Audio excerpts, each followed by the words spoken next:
one of the most chaotic bubbles in recent history in college basketball. Two teams searching for their way into the big dance meet tonight in a Big 12 matchup in Cincinnati, Ohio.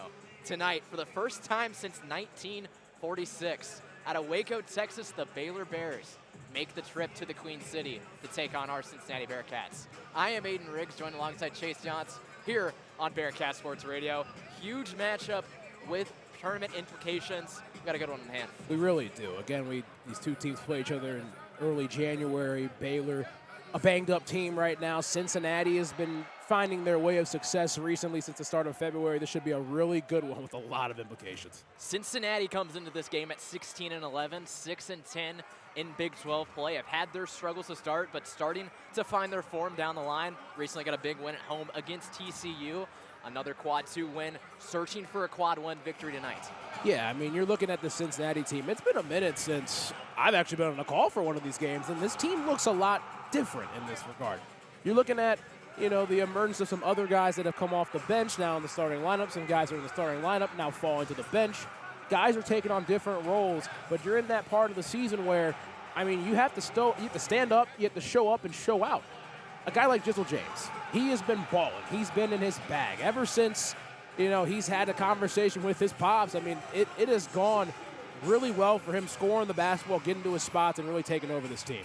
Now looking at the opposite side, the Baylor Bears come in also at 16-11, but instead they are 8-8 in Big 12 play. Their recent loss on the road at Colorado, one of their worst loss of the year so far. It was one of the most shocking losses actually in the Big 12, I'd say. Again, Colorado only had one win going into that game, but one win conference going into that game. But, you're looking at this Baylor team. There's so many studs on this team, but it's just kind of an inconsistent bunch. That's why they have 11 losses. But the guy I'm looking at in this, and I think we all are, VJ Edgecombe. This dude's a stud. He is going to be a lottery pick. I am so excited to see this guy play tonight in person. Multitude of scouts in attendance. We saw 6 to 7 teams up behind us. That'll be a good one to watch out for. Now, what are your keys to this game? You're looking at Baylor right now. The thing with Baylor's offense, I was actually down there talking to good friend King McClure, who used to play for Baylor. What a lot of things that happen with Scott Drew's offense is it's going to end in a ball screen. You're trying to go downhill, trying to make a decision.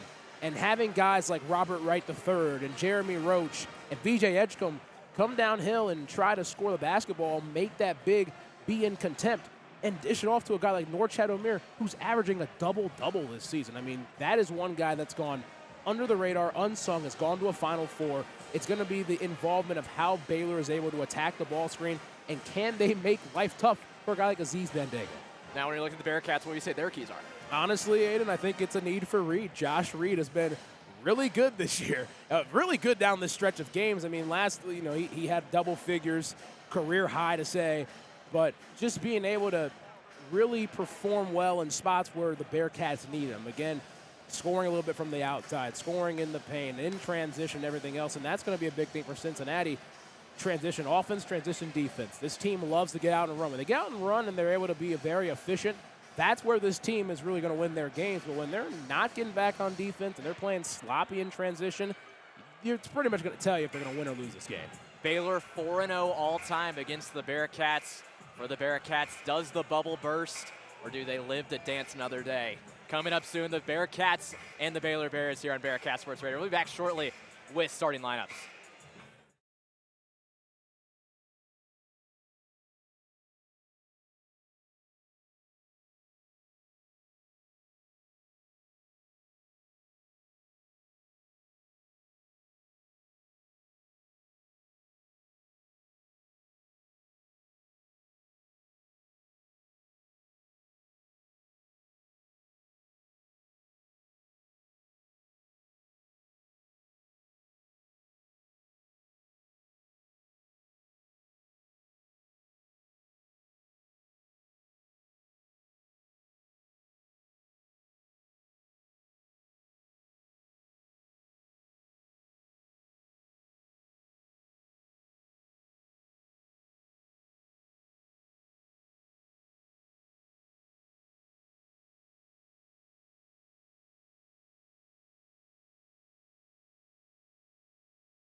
Welcome back inside Fifth Third Arena here on the campus of the University of Cincinnati. Huge bubble implications for this one tonight between the Cincinnati Bearcats and the Baylor Bears. Starting lineups have been announced for each team.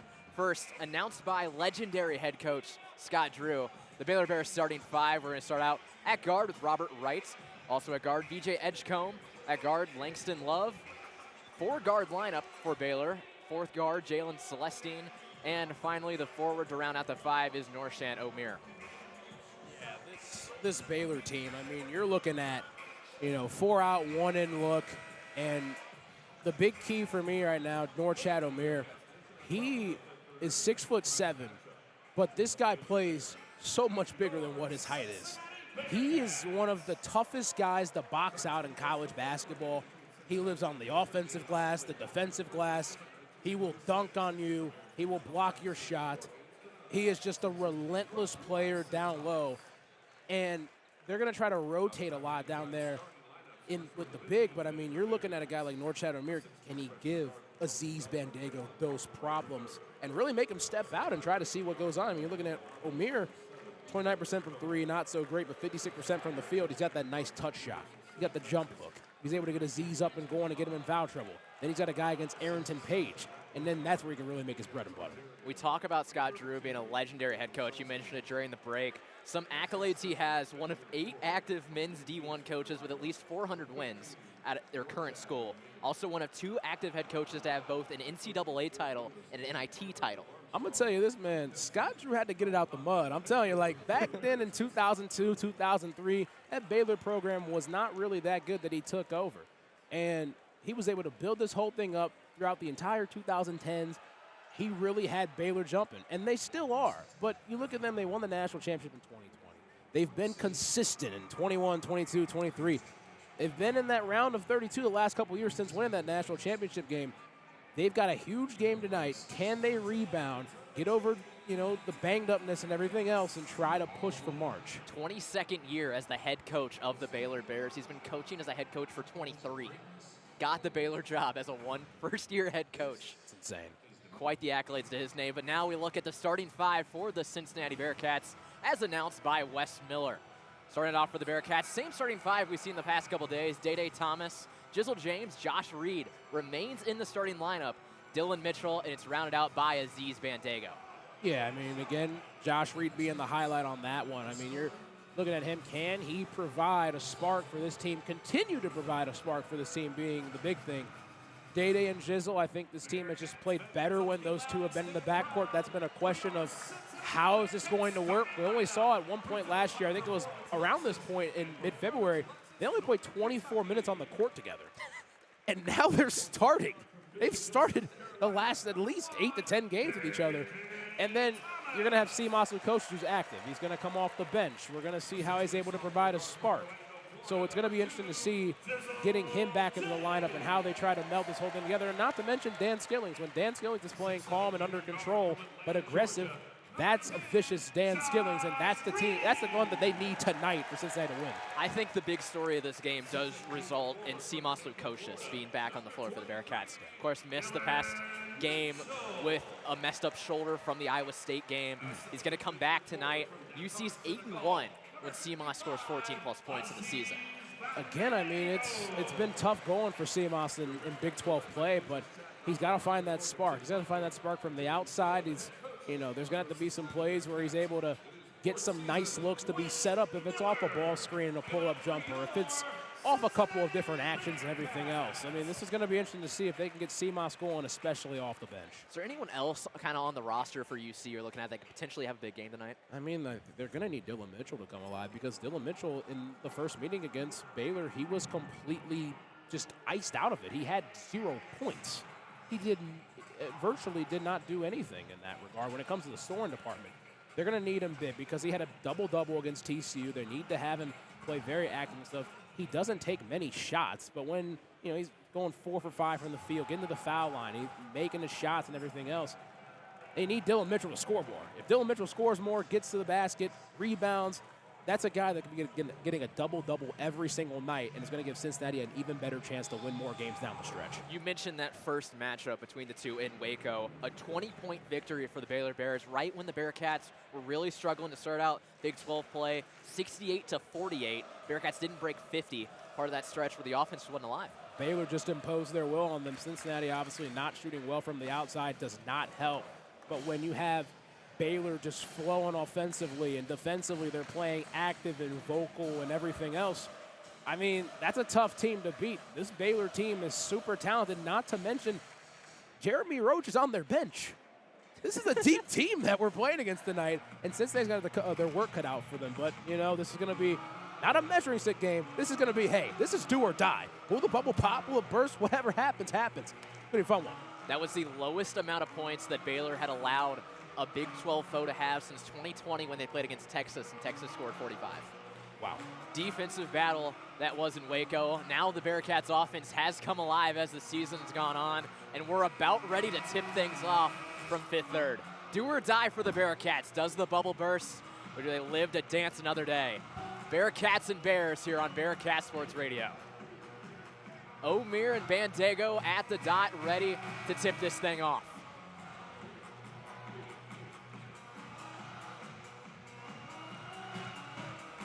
Packed house, ready for what was a preseason top 20 matchup. As both teams battle for their life, and Baylor wins the opening tip. We got Aiden Riggs and Chase Johnson, a little bit of it. Defense. Wright's going to start out up top for the Bears. Hands it off. There's Omier. Omier into the paint. Puts it up off the glass. That's no good. Board goes to Dylan Mitchell. Jump ball off it. It's going to go in favor of the Bearcats. Quick action. You go the 1-4 high look. Get it into Omier. Comes off a bit of a curl, a screen right there. Good heads up, just hands up defense right there by Josh Reed. And, you know, Cincinnati gets the ball early.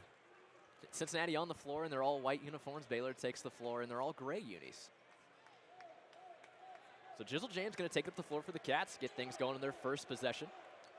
Here's Day-Day Thomas, quick handoff back to Jizzle James. On his back he goes, takes a screen from Bandego. Working towards his right, stops at the top of the key. Day-Day Thomas fakes the pass. Screen from Mitchell. Inside the arc, picked up his dribble. Now here's Dylan Mitchell. Mitchell on the wing, trying to work around his defender. So that was a great skip pass when they tried to jump Dylan Mitchell, and then Jizzle James is able to create his own shot in the corner. Bearcats lead 3-0 to start out the game. Here's Baylor with possession. Up at the top, there's Omier. Omier, left-hand dribble on Bandego. Collides with Celestine up top. Gonna hand it off to Wright. Wright mans this offense on the left side. Takes a screen from Omier. Try to get it to him, knocked away by James though. Wright still has it, 5 on the shot clock. Going down, thrown out of bounds, Bearcat basketball.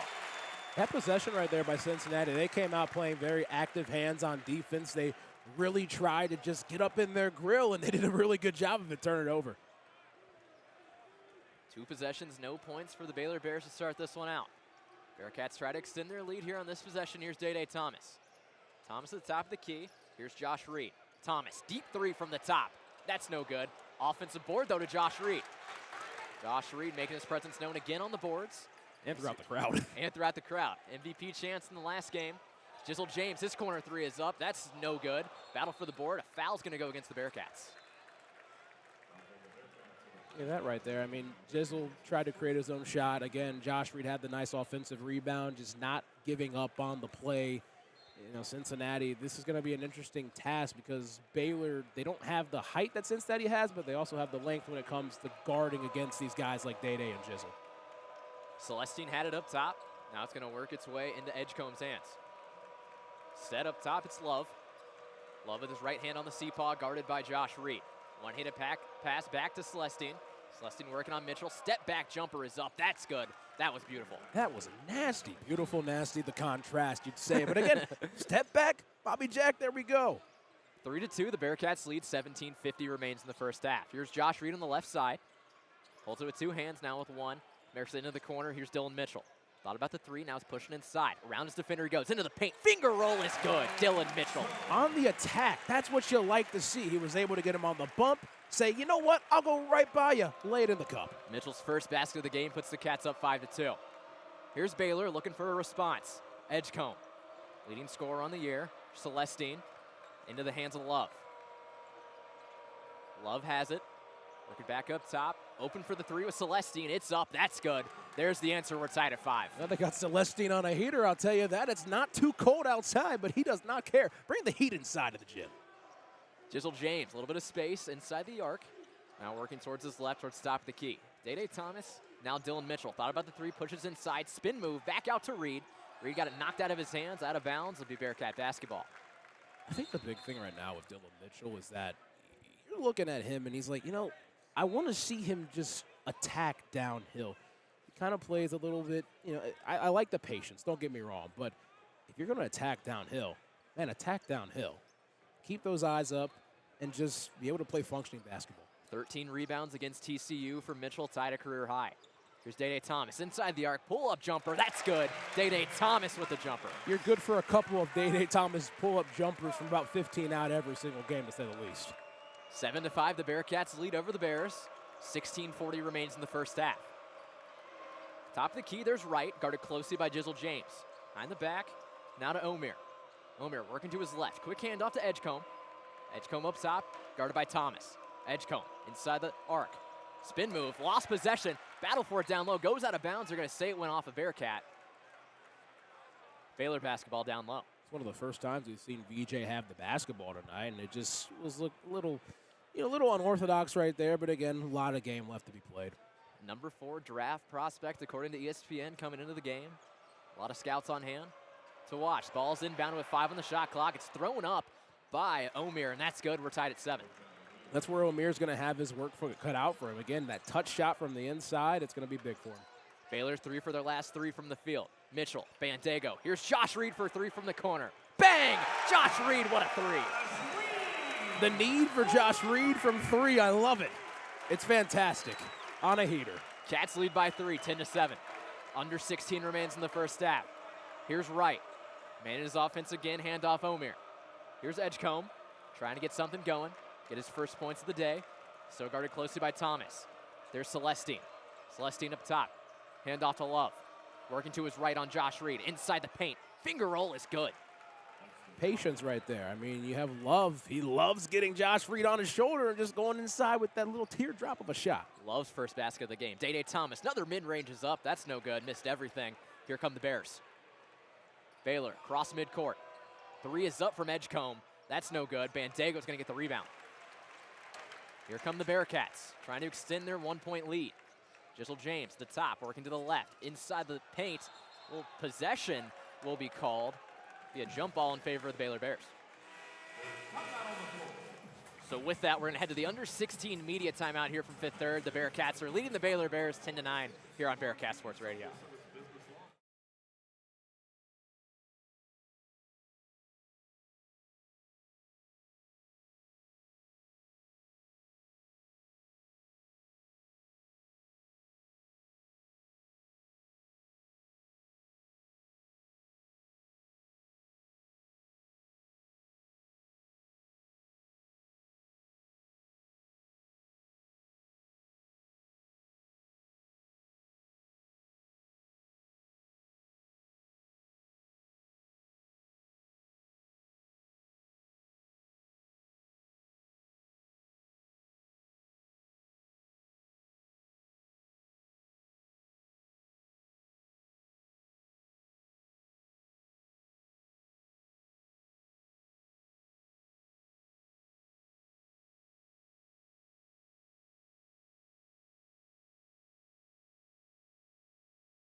Back inside Fifth Third Arena here on the campus of the University of Cincinnati. The Cincinnati Bearcats leading the Baylor Bears 10-9 to start out this game. 15-11 remains in the first half. Aiden Riggs joined alongside Chase Johns here on Bearcat Sports Radio. Baylor heating up a little bit, 4 for the last 5 from the field. Yeah, and I mean, you're looking at it right now. I mean, Celestine, he is really, come along with those 2 threes, actually 1 3 and a deep 2 to say the least. But, I mean, this game right now, I mean, teams shooting well. We're going to see who can really turn up the defensive nature and who can really stand out offensively, if it's just going to be a one-man show, if it's going to be a duo, trio, what's it going to look like?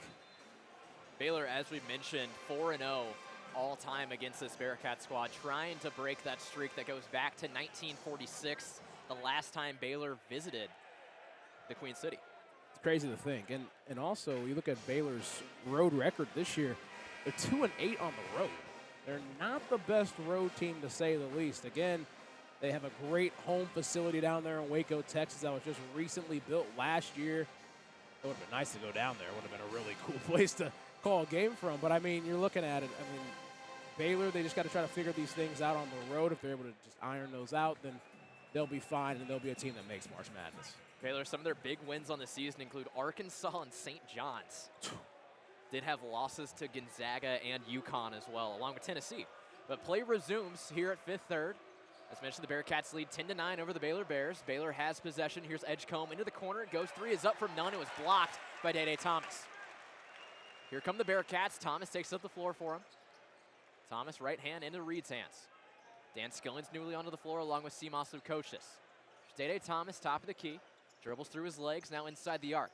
Into the paint, kicks it back outside to Reed. Thought about the 3, pushes inside, towards the basket. Josh Reed, and 1! Joshua Reed, what a bucket. Did anybody not want to guard Josh Reed on that? Because, man, they gave him Calhoun Street on that one. Drive down the lane, left hand and finish, count the bucket, go to the charity stripe, Josh. Josh Reed, the story of the second half of the season for this Bearcat squad. You talk about everything that has happened with this defensive specialist, as he was known by many in the first half, now has the best plus-minus of any Bearcat in Big 12 play. Misses the free throw. We got a 12-9 ball game, Baylor basketball. 14:35 remains in the first half. Story of the second half of the season, defensive specialist. He might be the best player on the Bearcats right now. Jeremy Roach onto the floor as well for the Baylor Bears. Nunn, newly into the game, has the ball. Now it's Edgecombe. Edgecombe working to his right, hands it off to Love. Love working with his left. He's going to hand it off back to Roach. Roach to the top of the key, right off that CPAW logo. Back to Love, throws up the late 3. That's no good. Offensive rebound goes to the Bears. Thought about the 3 was Nunn, pushes inside. Euro step move, works it into the corner. The 3 is up from Edgecombe. Didn't miss that one. We got a tie ball game. Oh, the ball movement on that was just spectacular. Baylor literally did a dribble handoff weave for 20 seconds, settled for a 3, offensive rebound for another 3 from the draft prospect. Josh Reed, pump fake on the outside into the corner. Now it's Simas Lukosius. His first touch into the hands of Dan Skillings. Skillings, left hand along the baseline. Tries to find the pass. It's knocked out of bounds by the Bears. Bearcat basketball. It was interesting to look at out of that media timeout. Cincinnati came out in a 1-3-1 zone. They just kind of wanted to give Baylor a different look and keep them on their toes, but it's going to be interesting to see how Cincinnati's offense can keep going, especially with Josh Reed being a guy that's showed up early and often. 8 on the shot clock. Day Thomas, top of the key. Dribbles with his left, goes between his legs. Nifty move. Thought about the fadeaway, threw it away. Here comes Baylor. Edgecombe with speed. Got numbers as well. Euro step in the paint. That's no good. A foul's called, though, against Dan Skillings. We've called a lot of games together. We've called a lot of basketball games together. VJ's going to run the line to shoot the 2. But there's something about some players where you just see the athletic twitch. We've talked about this before. The athletic twitch from a guy that just stands apart. That right there on the Euro step, I was fully sold that he was going to Euro step and go out for the 2-handed jam. First shot is up and good. I don't mean to go to a different sport, but when we talk about games that me and you have called, the guy who came to my mind was Cam Scattervoo. We had a lot of correlation with this Arizona State game. We talked about that earlier, but when we called that game, you could tell there was something different about him. Oh, definitely. It just felt that same type of way where you can tell he's a difference maker. It's the motor. I think the motor and just the intangibles. That if you have those two things, you're able to mesh it and put it well together, you can be a deadly player. Edgecombe doesn't convert the second, but Baylor leads 13-12. Seamoss takes up the floor for the Cats. Now here's Jizzle James. James going to man the offense with Tyler Betsy on the floor with him. James towards the basket, knocked out of his hands. Going to say it went off of the Bears. The Bearcat basketball. So in that situation right there, the ball did look like it went off of Jizzle James, but sometimes referees, we've seen this before, they will call the ball to go off on the other team instead of calling the foul. So they will give the defense a benefit of the doubt so you don't get that foul call, but they might not make the necessary best call right there. They're trying to save fouls. 15 left on the shot clock. Bandego has it outside the arc. Hands it off. Jizzle James now 10. James working on Edgecombe.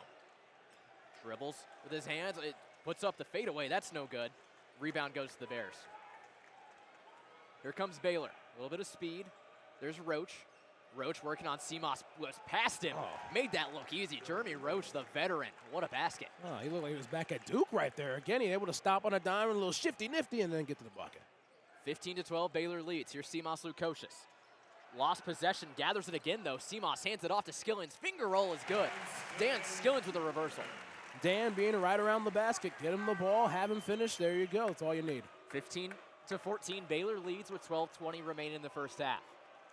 Edgecombe took the ball up the floor. It's going to hand it off to Nunn.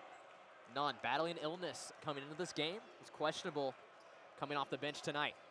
Roach, mid-range, that's good. Jeremy Roach, what a basket. They love ball screens. They're going to try to get Aziz Bandego in a lot of those situations and have him a bit in contempt. What are you going to do? How are you going to play it? Pull-up jumper, that's your game from Jeremy. Offense is hot. Baylor 3 for their last 3. UC 5 for their last 7.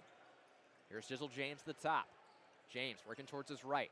Between his legs, kicks it out. Dan Skillins, the deep 3 is up. That's no good off the back iron. Baylor gets the rebound. I tell you, I would not want to go in there and rebound against Norchad O'Meara. That guy is relentless on the boards. Edgecombe has it on the left wing, working on Tyler Betsy. Going against the freshman, into the corner, it made it to Roach. Mid-range is up, rattles its way in. Friendly bounce for Roach, and a timeout's going to be called by Wes Miller. Yeah, Palm Day replay right there. I mean, he got to that exact same spot. Deja vu, whatever term you want to use. Jeremy Roach loves that little 10-foot pull-up. 19-14, the Baylor Bears lead the Cincinnati Bearcats. This is going to serve as the under-12 media timeout. We'll be back shortly here on Bearcat Sports Radio. Oh, you good.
Nineteen to 14, the Baylor Bears lead the Cincinnati Bearcats here in Cincinnati, Ohio. 11:32 remains in the first half.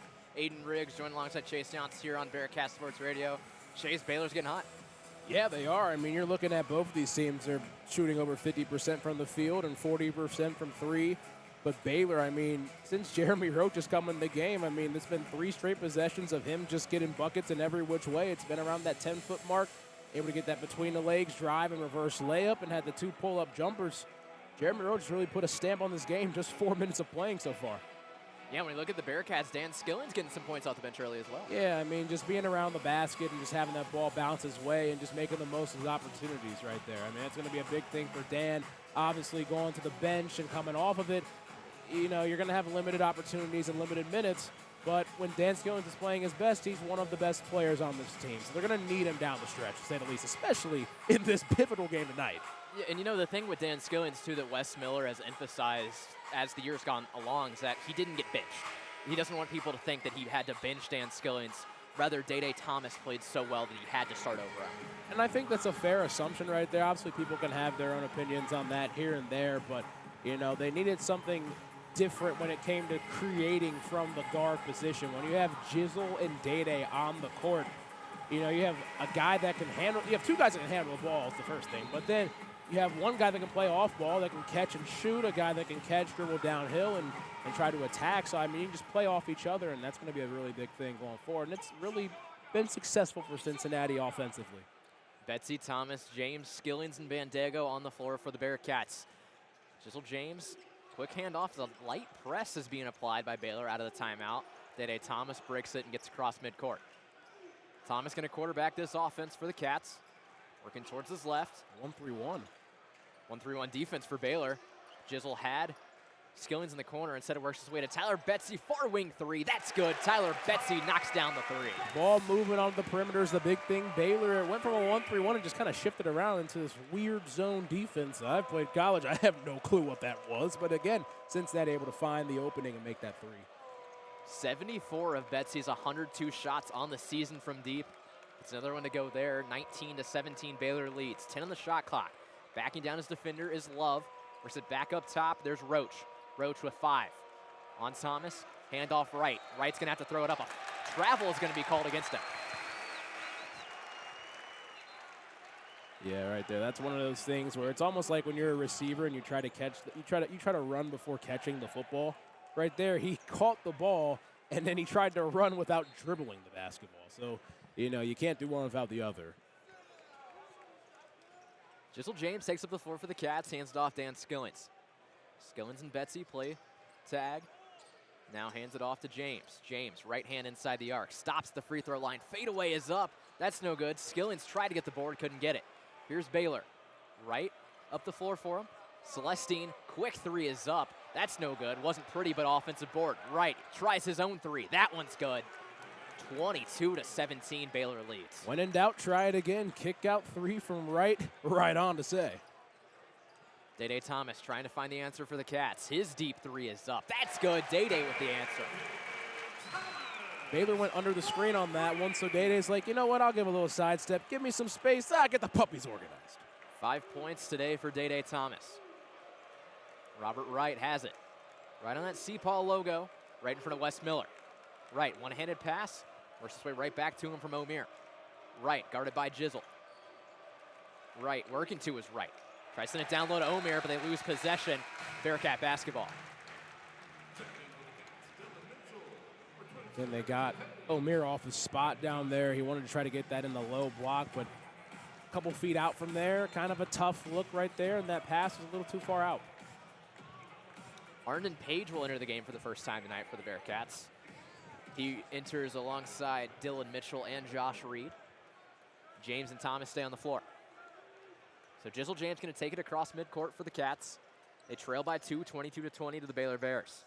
Day Thomas, top of the key. Onto the wing it goes to Josh Reed. Thought about the 3 and said passes on it. All the way around the world it goes to Jizzle James. James, step back. Put up the shot. He was fouled. He'll get to the line for 2. Baylor's really done a pretty good job up to this point by trying to wall off Jizzle James on a lot of these shots. Just, you know, don't play with your food. Just play straight up. Let Jizzle try to do his own thing, pull up from deep and everything else. But, you know, when Jizzle's on the attack, that's where he's most dangerous. When he's able to get that 15-footer going, man, he's tough to stop. Jizzle shooting 77% from the line on the season. 6 straight double-figure games. First one is good. Side note, is it me or did the student section just like randomly fill up? I don't know. It feels more It full did. over here than the last It's time. been a late arriving crowd all season Yeah. at times for the Bearcats.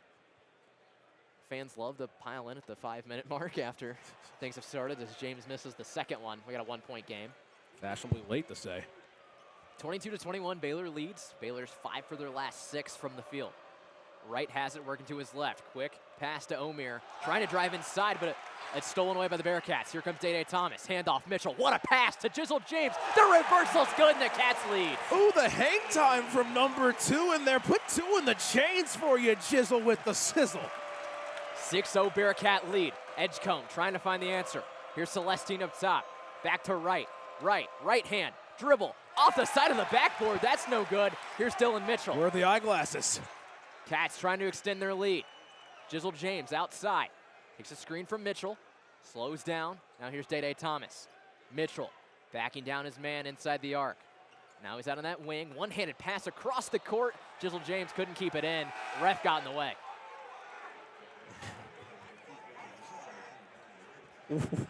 Well, a lot of people aren't entirely happy about that one, to say the least. But again, getting down the court, running in transition, playing great defense. That's what Cincinnati was able to do right there. Back-to-back possessions. Can they get a third one called a kill? Jeremy Roach going to take it up the floor for the Bears. 8:16 remains. Bearcats lead 23-22. CJ Frederick into the game now for the Cats. He's guarding Love. Love easily got past him but couldn't make the basket. Here come the Bearcats with Day Thomas leading the way. Thomas, with his right hand, takes a screen from Page at the top. Now working to his left. Josh Reed. Dylan Mitchell, pull up 3 from the wing. That's good. Dylan Mitchell from deep. We're usually good for a Dylan Mitchell 3 every single game. It feels like, in a way, when Dylan Mitchell hits a 3, things normally go pretty well. Mitchell has improved his three-point percentage tremendously. Trying to figure out what the stoppage in play is.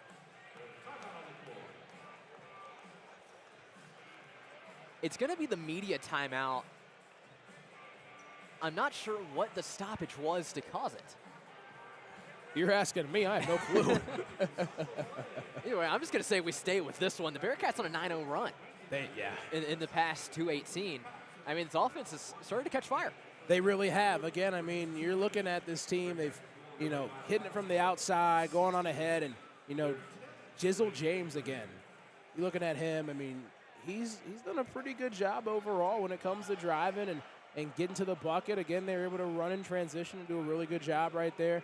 Cincinnati, they've got a little bit of steam going, and I don't think it's – I think they're doing a really good job, to say the least. Dylan Mitchell, of course, the transfer from Texas coming into the year, did not have a three-pointer made in his career. He's had multiple made, I'll say that. He was 0 for 8 coming into Cincinnati. He's now 7 for 28 on the year, shooting around 25% in that range. Wow. But what an improvement from Dylan Mitchell. He's talked a lot in press conferences about improving and developing that shot from range. It's been impressive to see him build that. The big thing is, I mean, when you're looking at Dylan Mitchell, he was one of the top recruits coming out of high school in 2022. You look at him, he's 6'8", 6'9". I mean, it's incredible what he's able to do.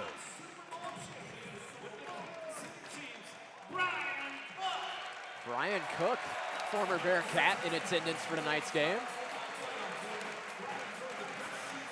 Nice standing ovation.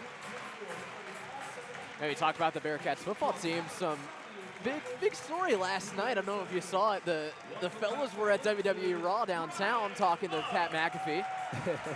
Front row and center for that. Yep, good old Heritage Bank Center. We were down there a couple months ago for the UD game. It's an arena.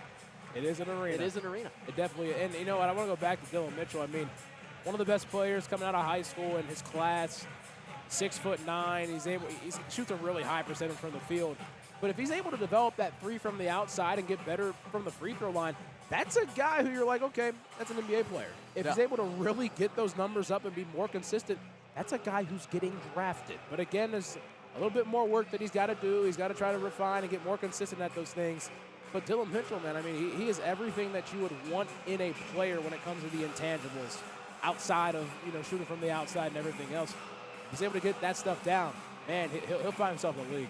First All-American to play for the Bearcats since Lance Stevenson. Wow. That record won't last pretty long with what we got coming in next year. But still, tremendous accolades to his name coming into the year. One of the nicest guys, too, to talk to off the court. I wonder if he would have a career in media possibly after this. It's one of them we talked about before. We could see. Huh. We talked to King McClure before the game, of course, the former Baylor standout. I could see Dylan Mitchell easily in a similar role. He's well-spoken. He really is. Again, he's smart. He knows what he's talking about. Played the game of basketball and everything else, and he's a good overall dude from what we've seen. Bearcats lead 26-22 over Baylor with 7:30 remaining in the first half. Top of the key, here's Love, guarded by Mitchell. As we spoke about him, Love picked up his dribble, got it up top. There's Roach. Roach working on Thomas. Between his legs, shot clock dwindling down. Gonna have to put something up. Fadeaway is up from Roach. That's no good. Rebound is easily gathered by the Bears. Instead, still loose, and the Bears get it. Wow. A little bit of a letdown there from the Bearcats on defense. Dan Skilling's playing some D, and a foul's gonna go against him. When everything seemed like it was routine, it went opposite of routine, to say the least.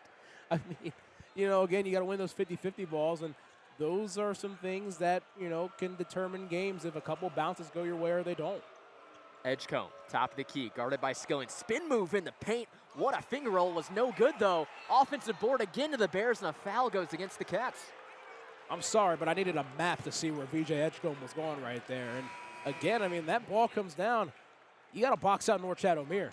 He is one of the most relentless, toughest rebounders in the country. Going back to his days at Miami, this dude is a tough person to get off the glass because he's not going to get off the glass. NCAA leader in career rebounds. Active players, but still crazy numbers for O'Meara. 16 on the shot clock for the Bears. They inbounded it down low. Here's Love at the top, working towards the basket. He was hammered, and a foul's going to go against Bandego. Fans not loving the calls right now. Believe Bandego got a lot of body on that one. Well, I think what they were talking about there was the slap down. Again, if it looks like a foul, they're going to call it. It was the slap down. It looked like it was there on the shoulder or the head. Again, tough angle to see, but again, if it looks like a foul, they will call it. So Langston Love at the line for the Bears. Scores 26-22. Make that 26-23. 6:50 left in the first half. Love had 14 against UC last year. 11 of those came in the first half. Leading scorer in that game for the Bears. Refs discussing wiping down the ball, the UC bench, actually. Love also won a high school national championship at Montverde. Talk about studs there. Jeez. His teammate Robert Wright was there before, too. Same team, in fact, won that national championship. He makes the second one. We got a 2-point ball game. Bearcats lead 26-24 over the Bears. 6:45 remains in the first half. Day Thomas takes up the floor for the Cats. 20 on the shot clock now for Dylan Mitchell. Has on top of the key, throws up the lob to Aziz Bandego. Bandego throws it right back to him. Long and high passes they trade off. 10 on the shot clock now for Day Thomas. Tries to hand it off to Mitchell. That's going to go out of bounds, though, in favor of the Bears. It's turned into just a lot of dribbling up top right there. It's been tough for Cincinnati to really try to get something attacking inside. Again, the length of the guards that Baylor has to defend against Cincinnati has been tough. They got to try to come off these screens harder, and they have to try to be able to get to the bucket and try to draw something up. Baylor has a chance to tie it or take the lead. Edgecombe throws it up to O'Meara. It's knocked away, though, by Day Thomas. Here's Aziz Bandego. A lot of contact from O'Meara, and it'll be called.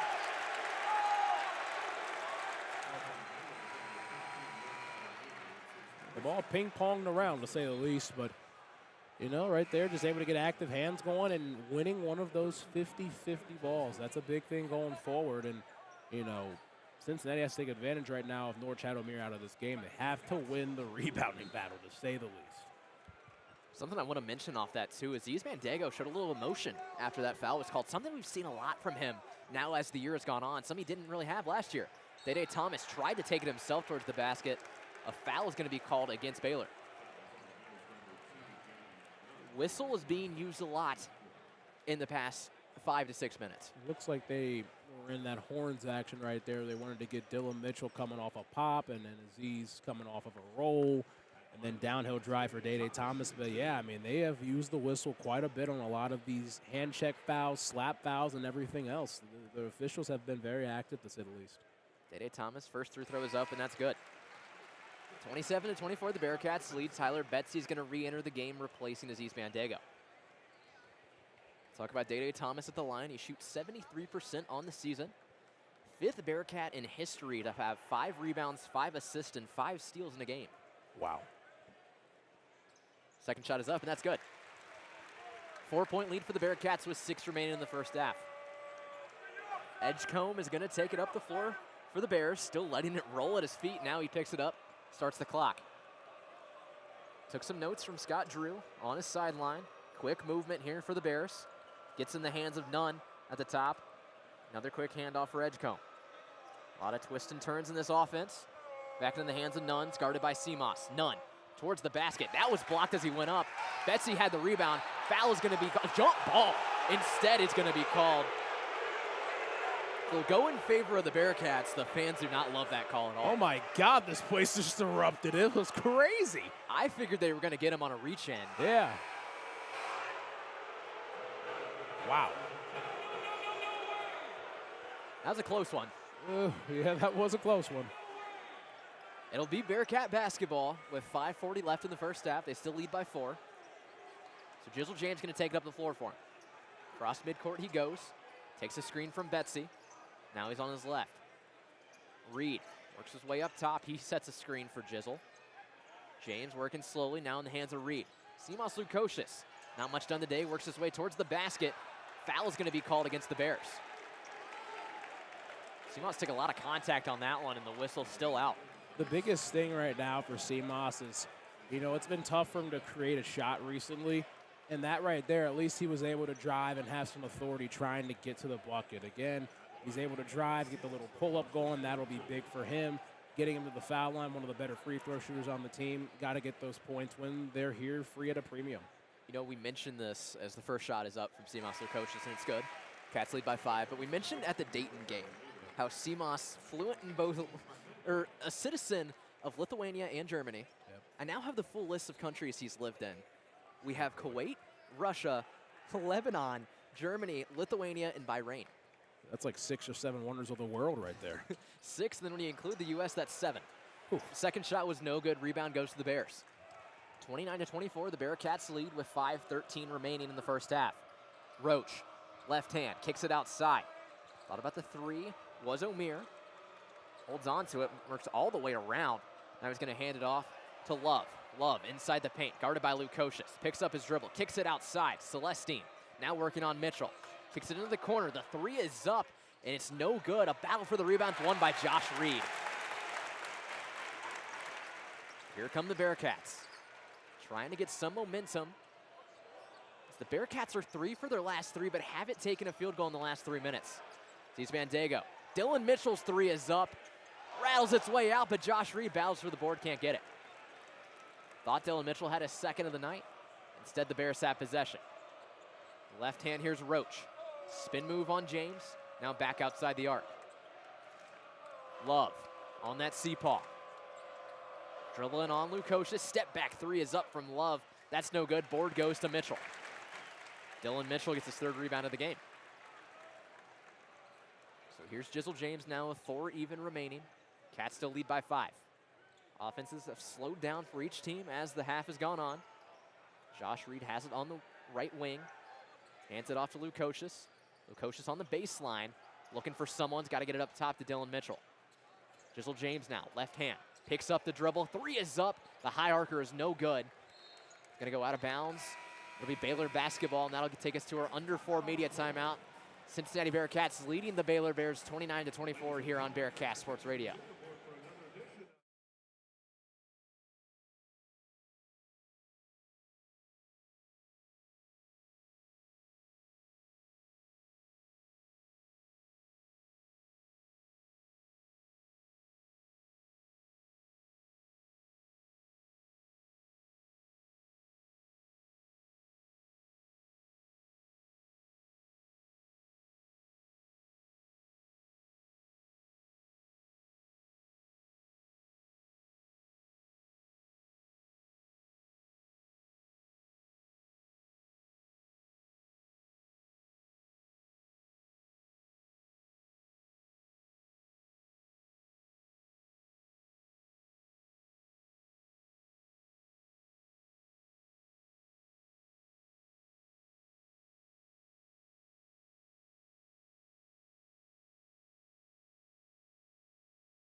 Welcome back inside Fifth Third Arena. The Bearcats leading the Baylor Bears 29-24. We almost caught a pizza.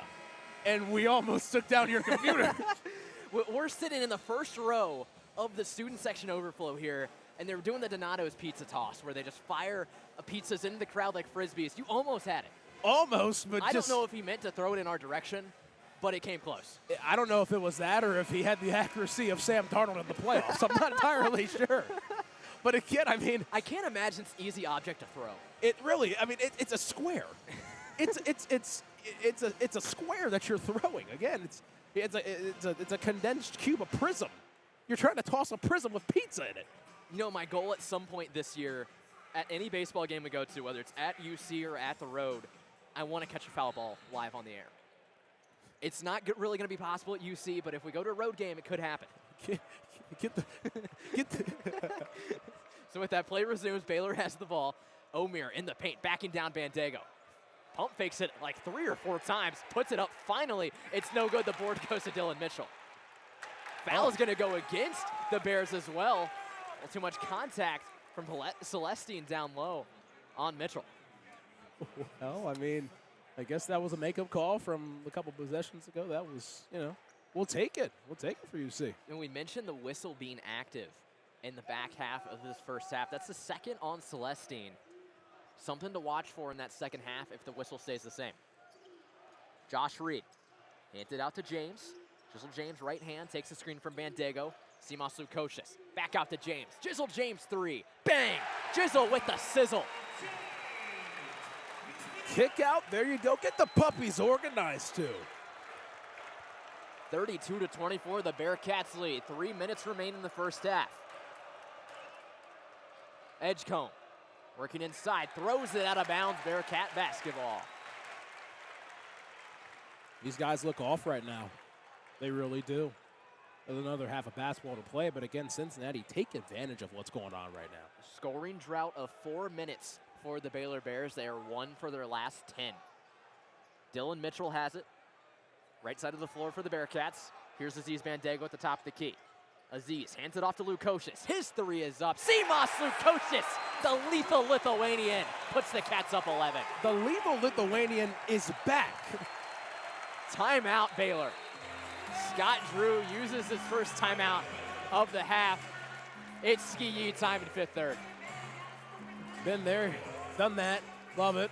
There we go. Bearcats capitalizing on Baylor's drought. 18-2 run for the Cats over the last 8 minutes. The current trends pop is just, it is lighting up right now, to say the least. Cincinnati 9-0 run over the last 3.5. Baylor, as we mentioned, scoring drought of 4.5. Quick 30-second timeout. We're about to take the floor again. Simas' first basket of the night. Yeah, I mean, that was a big one. It separated and got over that double-digit mark at the moment. Bearcats shooting 7 for 12 from deep. They have done such a great job from out there. And, I mean, they're just looking at them shooting a high percentage from the field, from 3 and everything else. 9 assists tonight is a big thing. Again, this team has made 12 shots, but 9 of them being assisted baskets. They're moving the ball around. They're, playing, not playing selfish to say the least, but again, this team is playing connected at the moment. Simas Lukosius, 5 of his 7 20-point games have come in Big 12 conference play. Random stat for Simas, watch out for him as time goes on. Baylor trying to end this drought that's lasted 4.5 minutes. Here's Langston Love on the right side on that Fifth Third logo. Top of the key, there's Omier. Spin move, backing down Bandego. Omier in the paint, puts it up, finger roll, that's good, that ends the drought. Norchad's been here before, and again, just finding those spots on the court, use the muscle against Bandego, and really own it in the paint and get that little drop shot in. Jizzle James trying to keep the momentum going for the Bearcats. 2 minutes remains in this first half. They still lead by 9. Dylan Mitchell back to James. Deep 3 is up from Jizzle. That's no good. Rebound goes to the Bears. Here comes Baylor. A little bit of speed. Stolen away by Josh Reed. Josh Reed has it. Slows it down. He was open for 3. Passes on it. Spin move. Finger roll. Goaltending is called against Baylor. Joshua Reed What a steal and bucket. What just happened? I'm trying to figure out what just happened. Joshua Reed again playing with the active hands, going on ahead, getting inside. That was a vicious spin move, to say the least. They could put him in the spin cycle. He had power on that. Looked like a running back, breaking the tackle on the linebacker. What a spin move from just like an Arizona State football game. Here we go. We're bringing it back. It's happening again, man. The ghosts are back in the building. The ghosts are back. It's kind of boom, man. 37-26. The Bearcats lead the Bears. 1:30 remains in the first half. Bears won for their last 9 from the field. Omier stolen away by Day Thomas. Here come the Bearcats. Day up the floor. Slows down a little bit. Going to let his offense develop. Josh Reed top of the key. Reed works to his left inside the paint. Fade away from the free throw line is good. How about Josh Reed? He's got 9. Oh, man, Josh Reed put it together. I mean, he's finding himself from beyond the arc. He's finding himself inside the paint. Get a little balance for you. The flick of the wrist from 10. Baylor trying to find some offense to end the half. Under a minute remains. Omier poked away, stolen by Jizzle James. Here come the Bearcats. Dylan Mitchell takes it himself. A lot of contact. Nothing's called, though. Day Thomas has it. Gonna slow down the offense. Josh Reed thought about the 3. Slows it down. Here's Day Thomas. The fans wanted the 3 from Reed. Day Thomas, top of the key, working on his defender. Step back move. Mid-range, that's up. No good. Battle for the boards won by Day Thomas. Shot clock off. Shot clock off. Gonna be 1 shot for the Bearcats. Fans come alive in Fifth Third Arena as the Cats lead by 13. 10 seconds on the clock. I don't think the shot clock should be off. It would reset to 20. Yeah, it should reset to 20. And there would be about a 3-second differential, I would say. It was around 23. I saw 22 when 22, he made the rebound. Yeah. So there would be about a 2 to 3 second differential. I'll go with your number of 2, but most likely the Bearcats will have the last shot of the half, assuming they turn the shot clock back on. But what an end to this half for the Bearcats. Wow. I mean, I'm actually stunned. Like, Josh Reed has been doing things that I did not expect him to do, but again, I mean, he has really, really turned it up a notch, to say the least. 1 of 2 scores for the Bearcats with 9 points. Also want to shout out, Day Thomas has 3 steals and a block. Yeah. The defensive presence from Day has been impressive. Wes Miller's referred to him as one of the best on-ball defenders in the nation. One of the best on-ball defenders and one of the fastest guys on the court. I mean, he is out there like a lightning bolt, just flying around the court. 2.94 seconds, 3-quarter court. Ridiculous. That's actually insane. Fastest on the team. If I had to assume, one of the fastest in the Big 12 in the nation as well. I mean, you're looking at that right there. That's around 70 feet, 3-quarter court, and he gets down there in less than 3 seconds? Send him to the combine this weekend. Oh my gosh, we're just up 74. I mean, Tobin and them were talking earlier today. Just send him over there, see what he can do as a DB. Intercepted passes on defense. I wouldn't mind that in the stripes. Long review from the refs here. We're going to see what the ruling is in a second. 11 seconds remains on the game clock. If I had to guess, it's going to be around 8 to 7 seconds on the shot clock. Yeah, with the current, yep, 9. Okay. Yeah. So it was 22 seconds when Day recovered the ball at midcourt. It went through my head. I didn't say it when it happened. Yeah. But nonetheless, the Bearcats have 9 seconds to work with, 11 in total. They lead 39-26. An explosive into this half. 13-2 run over the last 6 minutes. Baylor's turned the ball over 5 times in the past 6.5. What do you think the Cats look to? I mean, I think it's going to go to Jizzle James, but at the same time, I mean, Josh Reed's got 9 points. I think they go to Jizzle, though. I think he's going to try to create. Reed inbounds it to James at the top of the key. James, step back 3 is up. The arc's no good. Offensive board possibly. Instead, it's rebounded by the Bears. It's thrown up. Missed everything. 1 second remains on the game clock. Bearcats are going to have one last chance for a full court heave. Why do I feel like we might have a chance of making the shot? Josh Reed is going to throw it in. All the Cats are at midcourt. Jizzle James works it up. Full court pass from Josh Reed. Up to Dylan Mitchell. His three is up. Banks no good, almost went in. Went all the way around the rim. It wanted to go. But the Bearcats take a 39-26 lead into half. That was a great half right there for Cincinnati offensively. And the underlying story is defensively. They've done such a good job. Active hands, playing low, going high, picking off passes here and there, playing the active hands low. It's been such a good job right there by this defense of Cincinnati. 39 points in the first half for the Bearcats. They only scored 48 against Baylor earlier in the season. We'll head to halftime. Halftime report coming up from Alex Frank here. We'll be back later with the second half. Aiden Riggs and Chase Johnson for Bearcat Sports Radio.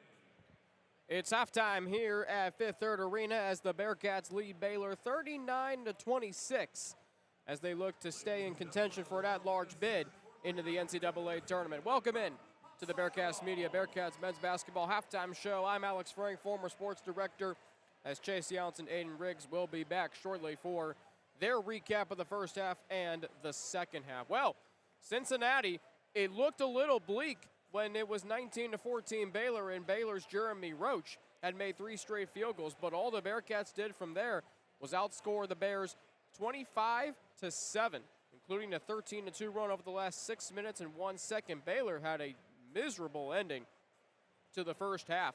They were 1 for their last 10 from the floor. They had 3 turnovers in the last 2 minutes and 17 seconds, 5 turnovers in the last 6 minutes and 50 seconds, and they didn't score, in the last 2 minutes and 17 seconds. Meanwhile, Cincinnati, a really, really good first half offensively for the Bearcats. 14 of 26 overall from the floor, 7 of 15 from 3, and 4 of 7 from the free throw line. Now that 4 of 7 from the free throw line may not be what a lot of Bearcat fans want to see, but 7 threes in the first half?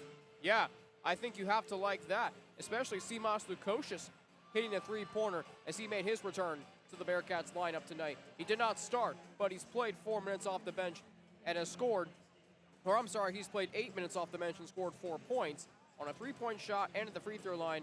He also has 2 assists.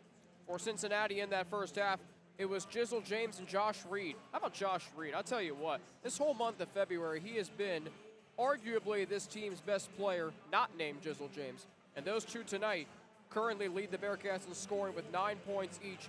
Jizzle James 3 of 9 from the floor, but 2 of 6 from three-point range in 16 minutes of play. Josh Reed, a perfect 4 of 4 from the floor, including 1 for 1 from three-point range. He also had 2 rebounds and an assist and steal in 16 minutes in that first half.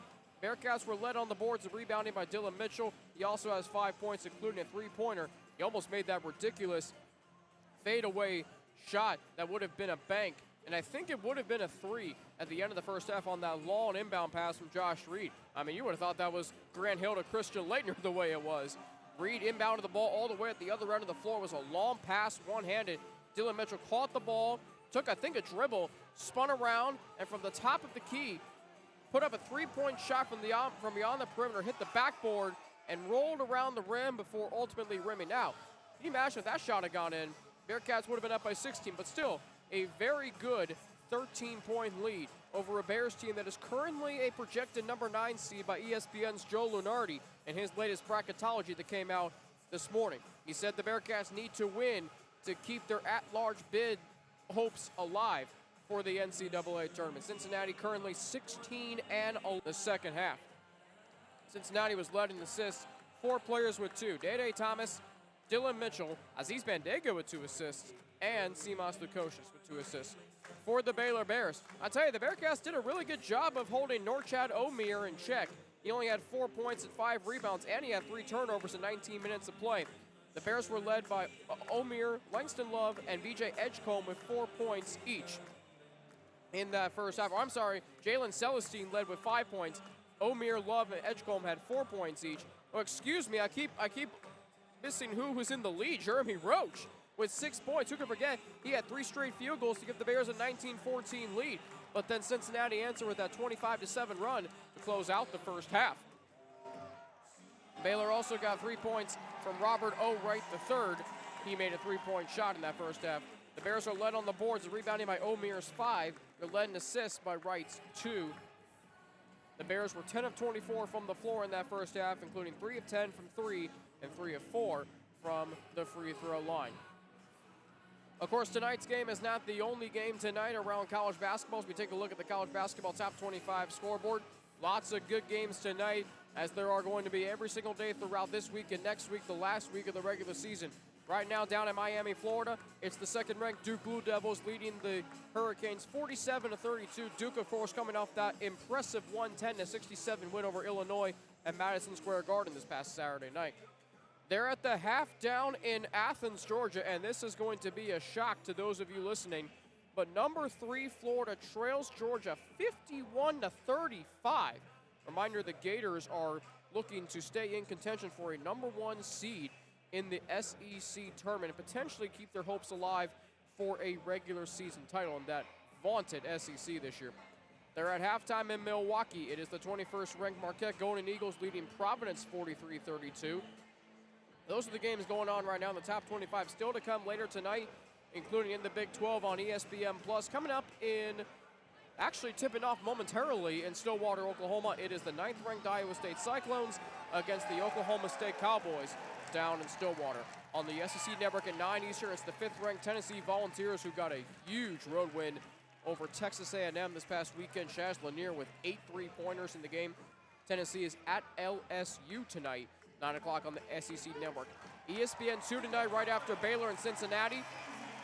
If you are watching while listening to Bearcast Media's broadcast, it's going to be the 24th ranked Mississippi State Bulldogs at the 6th ranked Alabama Crimson Tide in Tuscaloosa. That's at 9 o'clock on ESPN2. On Peacock at 9 o'clock, the 11th ranked Wisconsin Badgers host the Washington Huskies. Over on ESPNU at 9 Eastern, it's the 14th ranked Missouri Tigers hosting the South Carolina Gamecocks. South Carolina, by the way, does now have a win in SEC play. They got their first win in SEC play this past weekend. They beat Texas at home 84-69. That's a bad loss for Texas, considering they are looking to stay on the right side of the bubble of the NCAA tournament. And also later tonight, 9 o'clock on the ACC Network, it's the 19th ranked Louisville Cardinals, led by Cincinnati native Pat Kelsey, as they battle Virginia Tech in Blacksburg, Virginia. As we move to the Big 12, there's one other game of note in the Big 12 going on tonight. An unranked matchup on CBS Sports Network between the TCU Horned Frogs, who the Bearcats beat here on Saturday 75-63. They are in Morgantown to take on the West Virginia Mountaineers. The Mountaineers looking to stay safely in the field when it comes to the NCAA tournament and the Big 12 locks. Let's go over to the NBA scores tonight in the association. It's halftime north of the border as the Celtics lead the Raptors 66-54. On TNT right now, it's the Cavaliers all over Orlando 28-14. That game late in the first quarter. Coming up tonight on TNT at 10 o'clock, you got the highly anticipated matchup between the Mavericks and the Lakers, Luka Doncic and LeBron James, as Luka faces his former team in the Dallas Mavericks. Other games tonight, 8 o'clock, you got the Bucks at the Rockets, the Suns at the Grizzlies, Spurs at the Pelicans, and then at 10 o'clock, you got the Hornets at Golden State. NHL scoreboard tonight, all games on ESPN+. They're at the end of the first period in Boston. The Bruins lead the Maple Leafs 2-0. Ducks lead the Sabres 1-0. That game at the end of the first period as well. The early second period in Montreal. Canadiens over the Hurricanes right now 2-0. Just underway in the second period in Philadelphia, the Keystone State Battle has the Flyers leading the Penguins 2-0. End of the first period in Washington, it's the Flames 2-0 over the Capitals. In Columbus, early second period, it's the Blue Jackets leading the Stars 3-1. Midway through the first period in Tampa Bay, it's Edmonton over the Lightning 1-0, and they're in the first period. In New York, it is the Rangers over the Islanders, currently late first period 2-1. Coming up tonight on ESPN Plus, 8 o'clock, you got the Kraken and the Blues in St. Louis, the Panthers at the Predators in Nashville, Red Wings and Wild in St. Paul, Minnesota, and then the Blackhawks and the Utah Hockey Club at 9 o'clock on ESPN Plus at the Delta Center in Salt Lake. Again, it is the first half here in Cincinnati where the Bearcats lead the Baylor Bears 39-26. And once again, if you're just joining us, it was a back-and-forth battle early on. Cincinnati got off to a good start. They made some shots from beyond the arc. They've been playing some solid defense.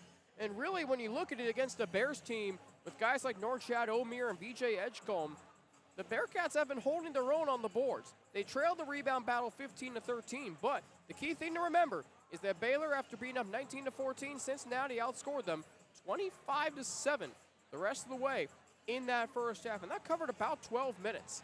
Jeremy Roach had 3 straight shots for the Bears. It looked like the Bears maybe were going to pull away like they did in the first game against Cincinnati. Not so, as the Bearcats lead the Bears by 13 points. Again, the Bearcats at 16-10 overall and 16-11 overall, 6-10 in Big 12 play. They're still looking to stay on that in contention for the NCAA tournament for an at-large bid. That requires them to win tonight, and then they go face Houston on Saturday afternoon, 4:30. That's a nationally televised game on CBS. They'll come back here next Wednesday night for a game against the Kansas State Wildcats. That's their last home game of the regular season. Then they're on the road next Saturday afternoon in Stillwater, Oklahoma for their first and only game of the regular season against the Oklahoma State Cowboys. We're approaching about the 4-minute mark to go in halftime as Chase Younts and Aiden Riggs will join me or they will get back on the call and they'll do their recap of the first half. I got to tell you, a lot of excitement here.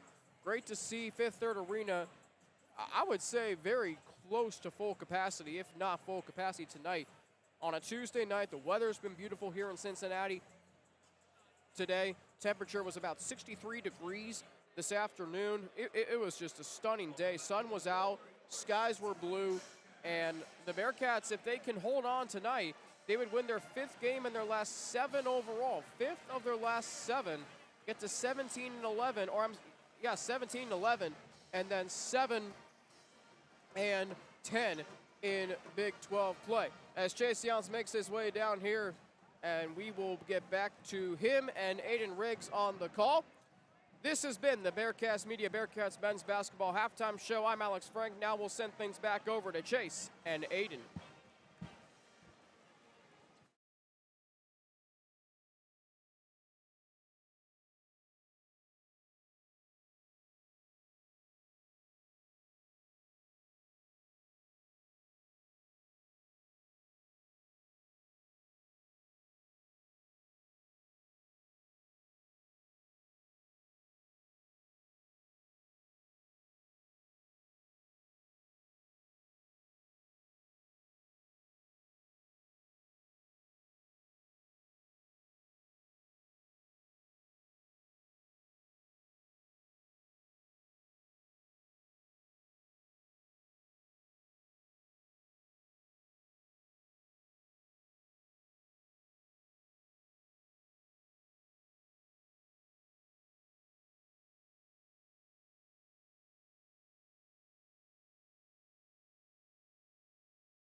Welcome back here to Fifth Third Arena. Halftime just wrapping up here. Cincinnati on top of Baylor, 39-26. As the second half will resume here momentarily, I'm Chase Younts, alongside me Aiden Riggs. Cincinnati had a really good first half, to say the least, shooting 57% from 3. Yeah, really good might be an understatement. That was one of the better halves that the Bearcats have had all of Big 12 play.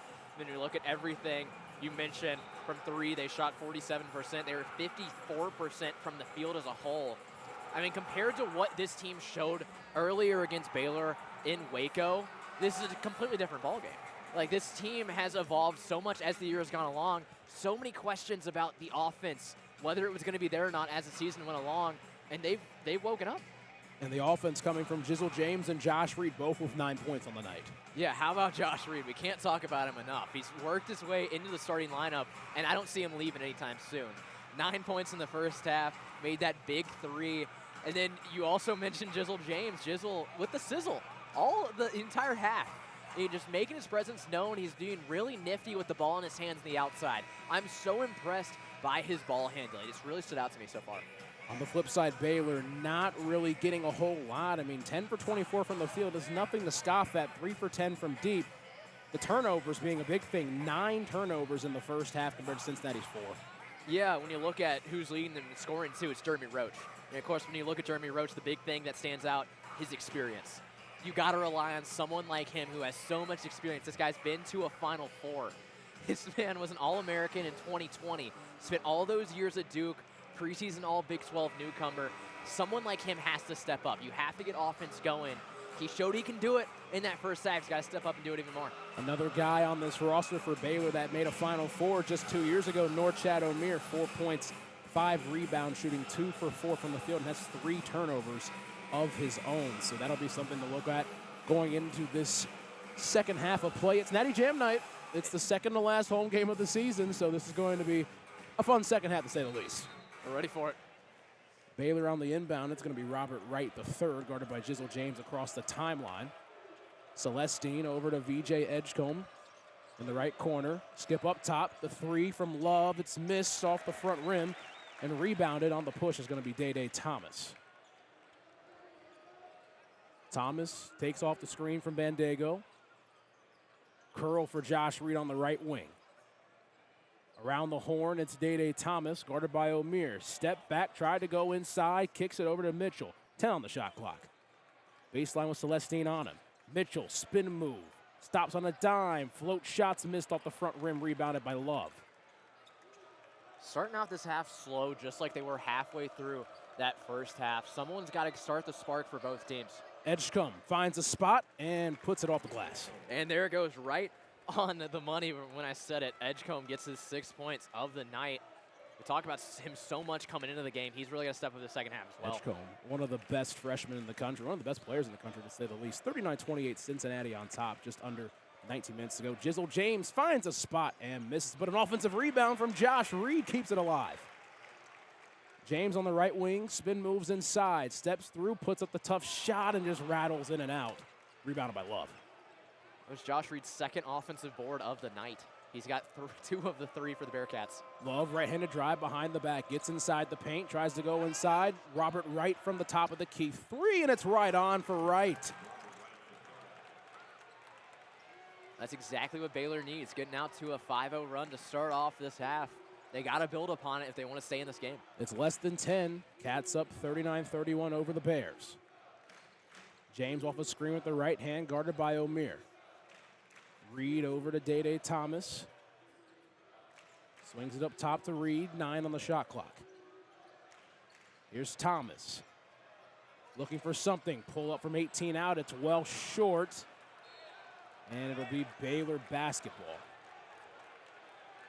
It's something we've seen a little bit this year when it comes to Day Thomas. You talk about how he's consistent with that mid-range shot, but when he's not making it, it's not hitting anything. He's done that a couple times in Big 12 play. It's really one of the downsides of him taking that shot.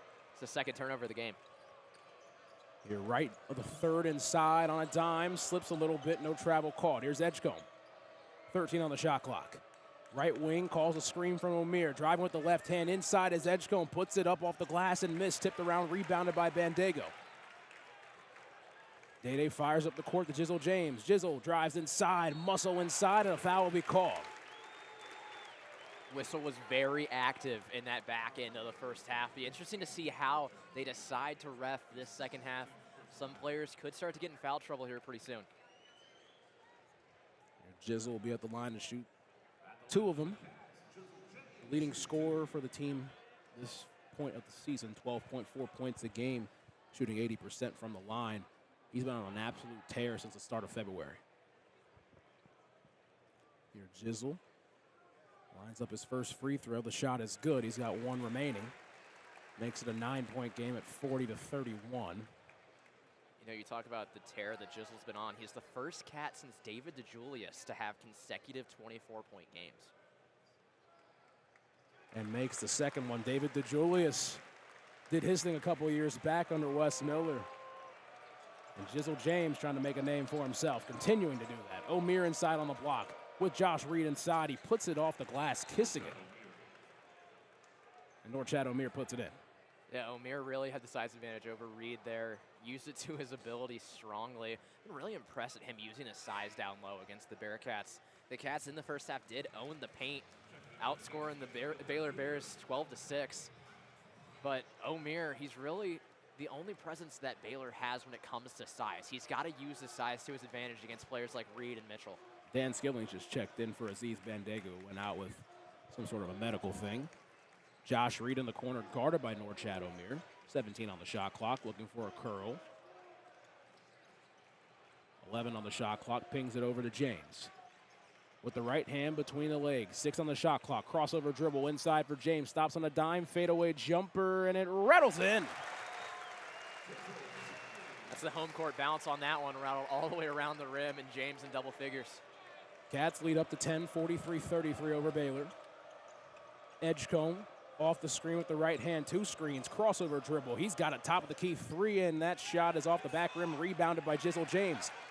Cats on the run. James inside, kick out. Josh Reed wanted the 3, doesn't take it in the corner, right by the Bearcats bench. He'll back down Edgecombe. Getting to his spot, puts up a shot, and a foul's gonna be called. What a play from Josh Reed on that one. Backs down his defender, able to draw 2 Baylor Bears onto him, draws the foul. I mean, that's amazing work from Josh Reed. Here, Reed will go to the charity stripe and try to make another double-figure game. The kid from Georgia. Went to Pace Academy, where he played his high school ball. Josh Reed's first shot is up and rattles in. It's good. He's at 10 points for the night. Again, it's been incredible to see what kind of spark that Josh Reed's been able to do from Atlanta, Georgia.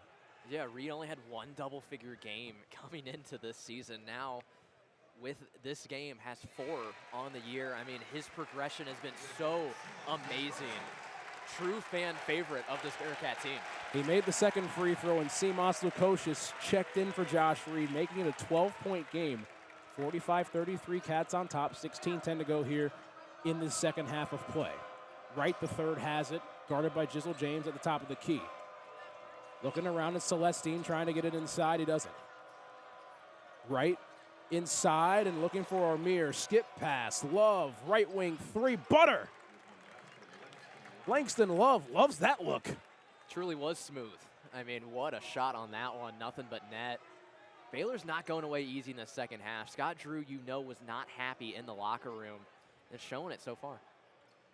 Off the screen was Jizzle. Now he gets it back, 15 on the shot clock. Baseline drive for Day-Day Thomas. Nifty move, but just a little bit too much right there. Celestine has it, pushing it up to Love. Bounced off his leg, and it'll be Bearcats basketball. We'll have our media timeout, the under 16, coming up here. We'll be right back on Bearcat Sports Radio.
All right, we're back here at Fifth Third Arena. Cincinnati's on top 45-36. Again, the turnovers being the big thing so far. Baylor, 10 of them.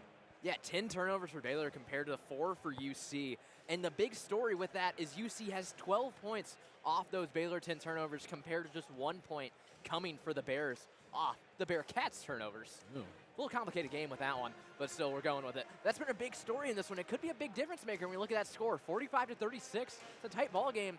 Bearcats being able to capitalize off those turnovers that Baylor's making. It could be a difference maker going down the stretch. It definitely can be. Again, Cincinnati missed a couple of shots there in that early portion, but they've gotten a lot of good looks tonight and have taken advantage from them, especially from the outside. Hey, this has been such an impressive three-point shooting game from the Bearcats. 7 for 15, 47%.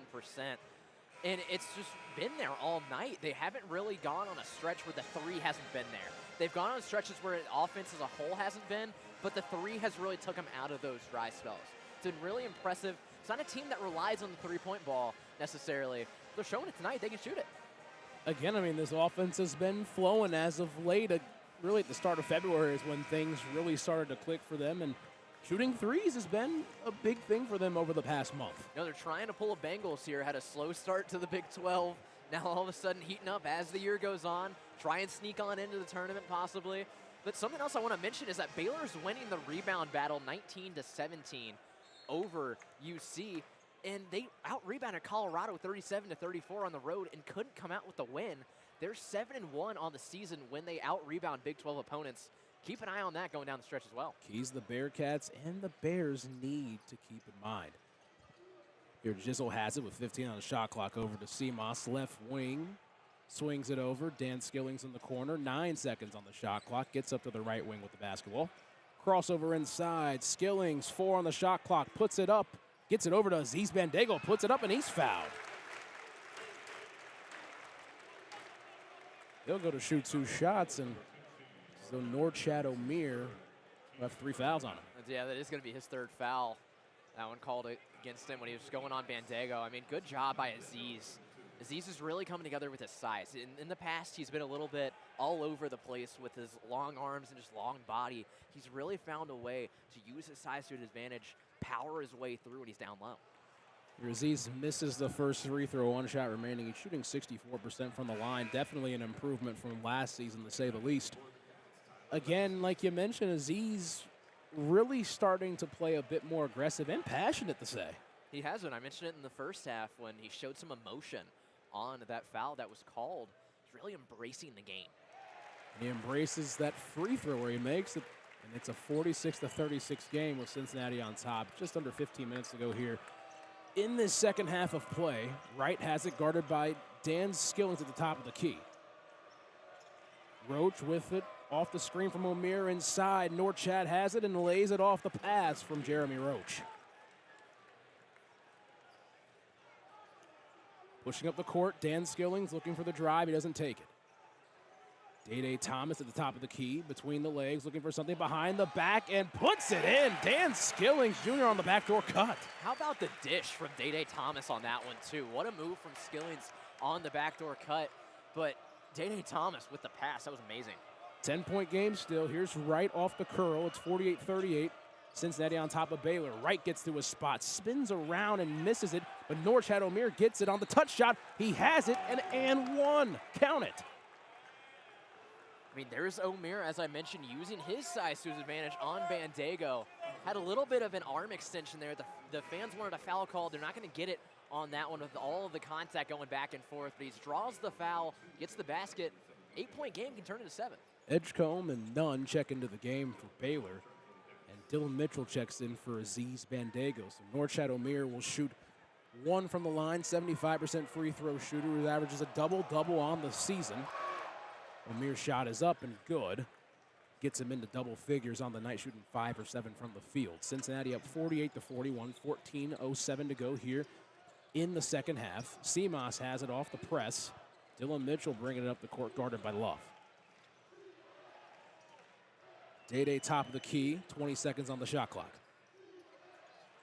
Gets it over to Betsy on the left wing, now to Skillings. Drives baseline, spin move, Skillings puts it up. The bucket will not count. It'll be a foul on the ground by Jaden Nunn. the 6th total foul called through the first 7 minutes of the second half. I really do think, I've already mentioned it once or twice, but I think that fouls are going to become a big factor of this game going down the line, especially for Baylor, who doesn't quite have the depth. Ball stolen by Edgecombe. Roach had it, and he brings it back out, gets it over to Edgecombe.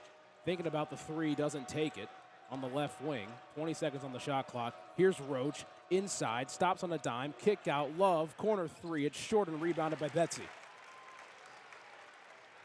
Day brings it up, gets it over to Betsy. Now in the corner to Skillings. Deep three for him. It's missed and rebounded by Norchad O'Meara. Fans not happy about that one as Jeremy Roach brings it up between the legs a couple times. Crossover. Here's Edgecombe looking for the three. He doesn't take it. Inside to O'Meara on the mismatch with Simas Lukosha. Spins inside. O'Meara gets to a spot.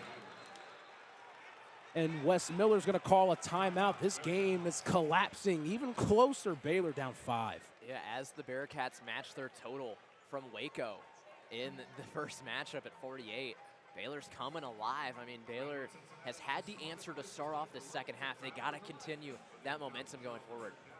They're going to stay on the air with this one. So Cincinnati's up 48-43. You're looking at the leading scorers for this game so far. Baylor being led by Norchad O'Meara, who does have those 3 fouls, but he has 13 points and 7 rebounds along with 2 assists. He has been huge for them, nearing that double-double status that he averages nightly. Yeah, he's got 15 on the season. I mean, he's been the biggest part of this team. Of course, he was part of Miami's Final Four team just a couple years ago. Started off his career at Arkansas State.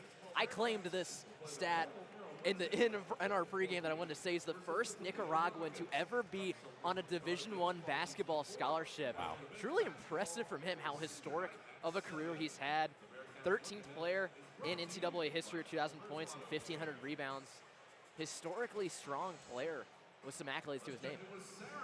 Again, this guy's played in the Final Four. He has played very high-level basketball on teams that have gotten hot down the stretch. This Baylor team, when they are able to play together and start shooting the basketball very well and defend at a high level, they are one of the better teams in the country, to say the least. Yeah, you see when they come together and get their offense rolling why they were preseason top 15 and why they have wins against top teams like Arkansas and St. John's. I mean, this is a strong basketball team that Scott Drew has put together. They've really got to come together to find themselves in the tournament in just a couple weeks, and they can wreak some havoc.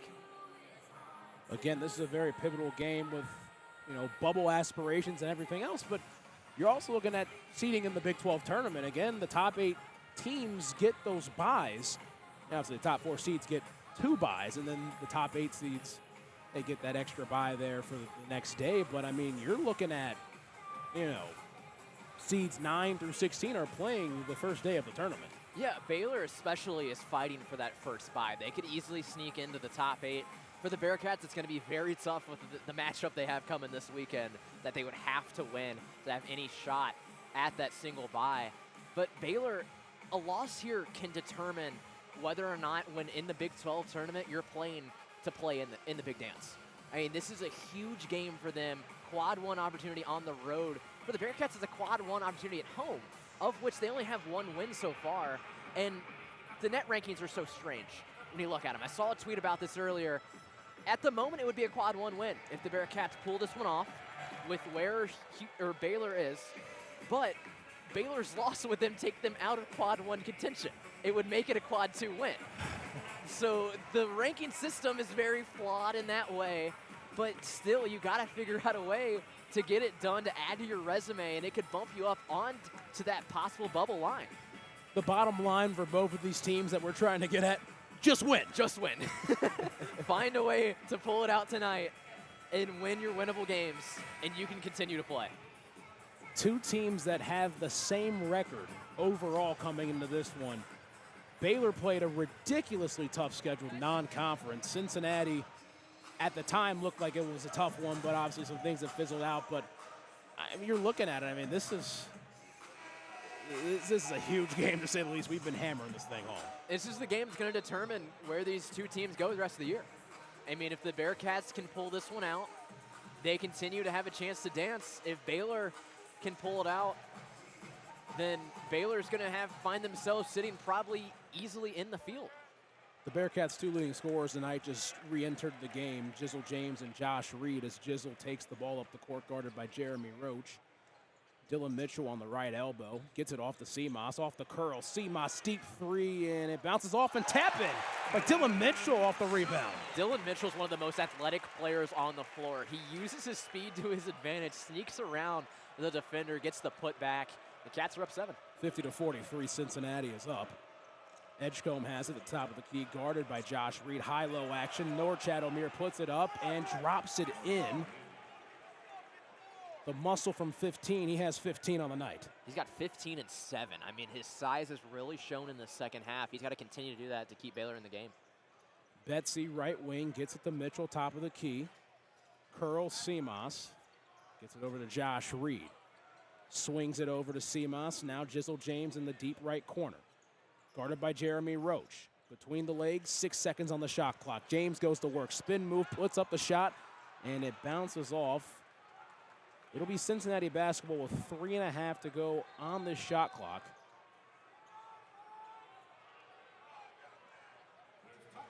And it looks as though we'll go to a media timeout.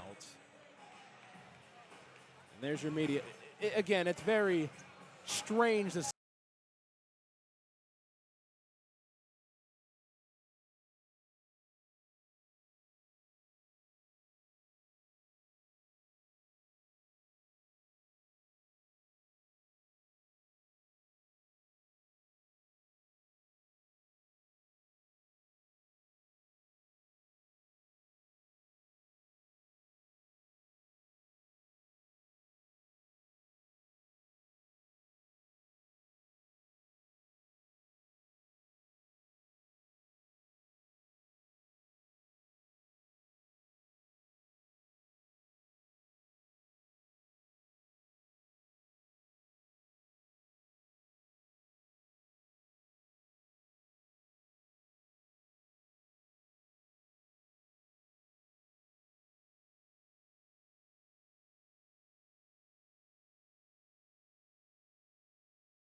Back here at Fifth Third Arena, this game got tighter. It's 50-45. Cincinnati's still on top. There's 12 minutes to go here in regulation, we must say. But Chase Yance, Aiden Riggs, we've called many big basketball games this year. This, obviously, it's the game that we're calling at the moment. This is the biggest game of the season so far. It definitely is. I mean, we talk about some of the historic programs that have come into Cincinnati to play this Bearcats team. Of course, me and you called the Dayton game. You called the game against Arizona. I got to call the game against Kansas. We've seen some great programs come into Fifth Third Arena, and it's been a tough environment. None of those teams have walked away easy, and every single opponent that's come in so far this year has said it's one of the better environments in the Big 12. It's come alive so far, and tonight they have been loud as well. Again, cannot stress enough how big of a game this is for both teams on the bubble. 3.5 seconds on the shot clock. Josh Reed has it. Sidestep, goes inside, float game is missed and did not hit the rim. It'll be Baylor basketball on the shot clock violation.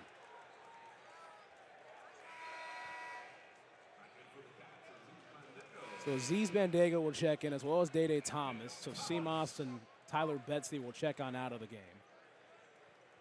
Baylor's got Roach, Edgecombe, O'Meara, Celestine, and Nunn in the game. Cincinnati with James, Reed, Mitchell, Bandaogo, and Thomas.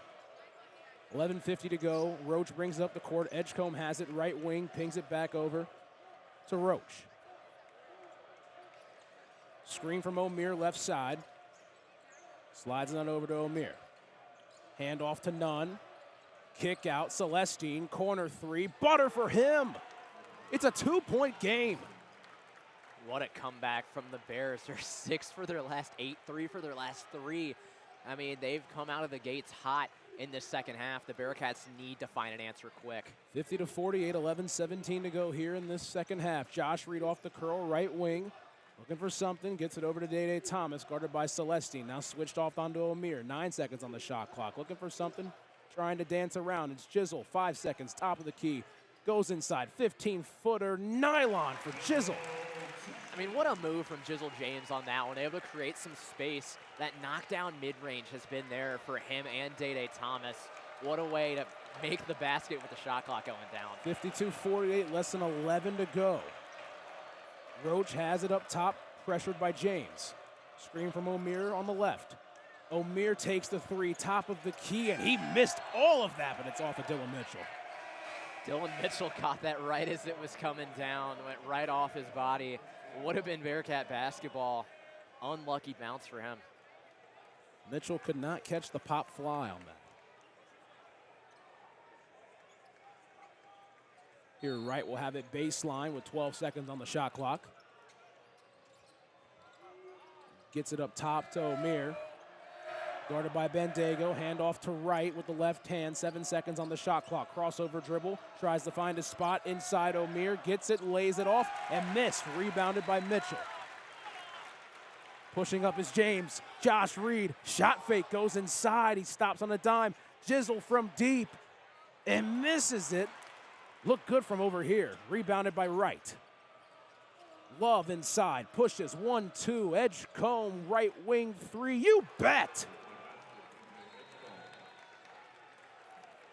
And there's your timeout. It's a 1-point game, 52-51, nail biter here at Fifth Third Arena. VJ Edgecombe, what a player. Stepping up now, he's got 9 on the day, 2 for 4 from deep. He had 18 in the first meeting between these two teams in Waco. But man, this game got tight fast. How things can change quickly. Again, I mean, Baylor, they've picked things up recently. Now they're shooting 38% from deep, 7 for 18, as well as Cincinnati now, 7 for 18 from deep. Both teams shooting just over 45% from the field and both shooting over 68% from the foul line. I mean, both of these teams playing pretty good basketball, just the difference being Baylor's turnovers. Yeah, and it is interesting to see that Baylor is now out shooting the Bearcats 49-46. I mean, Baylor in the second half has stepped it up so much. Going to try and find some stats on the second half specifically for Baylor. I mean, they've been so impressive in how they've shown up. They are shooting 58% in this second half, 59% rather, from the field. Wow. I mean, Baylor has been nonstop offensively. And the Bearcats haven't had the answer, only shooting 31% from the field in this half, being outscored 25-13. First 10. I mean, what Baylor's been able to do recently and just bring this game back, really find this life from the Bears has been huge for them. Cincinnati trying to fend off this Baylor roster, and they're going to have to look for guys like Jizzle James and Josh Reed down the stretch. Yeah, this is the moments where you need those guys for the Bearcats that have really shown up in the second half to have to go up against these guys with experience. And Baylor's got 2 players that have Final Four experience, 5+ years of college basketball. You need guys like Josh Reed and Jizzle James who have been there in this back half of the season to step up, put more points on the board, and you can possibly come away with this game. Day will bring it up across the timeline, guarded by Wright. Over to Jizzle on the left wing, screen from Bandaogo. Josh Reed hit with it. Now short corner for Dylan Mitchell by the Bearcat bench. 11 on the shot clock, guarded by O'Meara. Gets to his spot, tripped around, and a foul will be called. It'll be 4 on Norchad O'Meara. Wow, that is a big call against O'Meara. And when you talk about the size that Baylor just doesn't have at the moment, O'Meara is the only big guy that they really have that's a true forward playing for them tonight.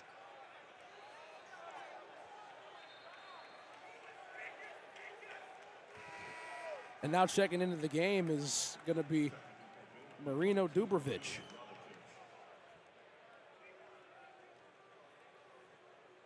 I mean, they're going deep into the bench right now. They truly are. Day drives inside. Here's Mitchell, 15-foot pull-up jumper. You bet. He got it on that. What a shot from Mitchell on there. We talk about him expanding his range. That's one of them, that mid-range shot. 54-51, Cincinnati on top of Baylor. 9:15 to go here in regulation. Right inside, and a low hip check foul will be called on Jizzle James. You know, you talk about Dubrovic, how deep they're going in their bench. He only has 27 minutes on the year, including 8 in Big 12 play. He had 4 against Colorado when they were shorthanded as well. He did play a minute against the Bearcats in their first meeting. Baylor's having to pull out all of their weapons in this one. If this game goes to extra, he might play around 20 or so minutes tonight. Here's Edgecombe off the inbound. Just over 9 minutes to go. It's right on the right wing. 12 on the shot clock. Edgecombe, deep 3. He's heating up. Connects from 3, ties the game at 54. Showing why all these scouts are in attendance for this game. Tie ball game. Bearcats got to step up. Jizzle gets to the spot and brings it back out to the left wing. 18 on the shot clock, 8:45 to go here. Dylan Mitchell now on the right wing, guarded by Love, crossover dribble inside, and Dylan Mitchell with the float game off the glass. Yeah, Dylan Mitchell's trying to show off for these scouts in attendance as well. What a move. The crossover, taking it, put off the glass. What a move from Dylan Mitchell. Fifth third gets louder and louder as the game goes on. Right guarded by James. Love with it on the left wing. Dubrovic looking for the dribble handoff to right. 12 on the shot clock. Edgecombe off the screen. Curl game. Got it! This kid's unbelievable. He takes the lead for Baylor, 57-56.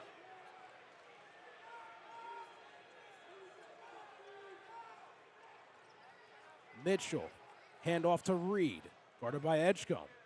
14 on the shot clock. Jizzle has it, left hand, dribbling from right to left. Off the screen. Doesn't pull up, actually. Goes inside, takes it to the rack, and tipped around by Aziz Bandego off the finish, and Cincinnati regains the lead. That's how the Bearcats are going to stay in this game. They have to attack down low. Baylor is so thin. When it comes to big men, you have to go through Aziz Bandego and Dylan Mitchell. Right at the top of the key, 18 on the shot clock. It's 58-57 Cincinnati. Here's Edgecombe inside at the Big 12 logo, right from deep. Misses it. Rebounded. Mitchell. On the run is Dylan. Over to Day inside. And it looks as though we're going to have a whistle.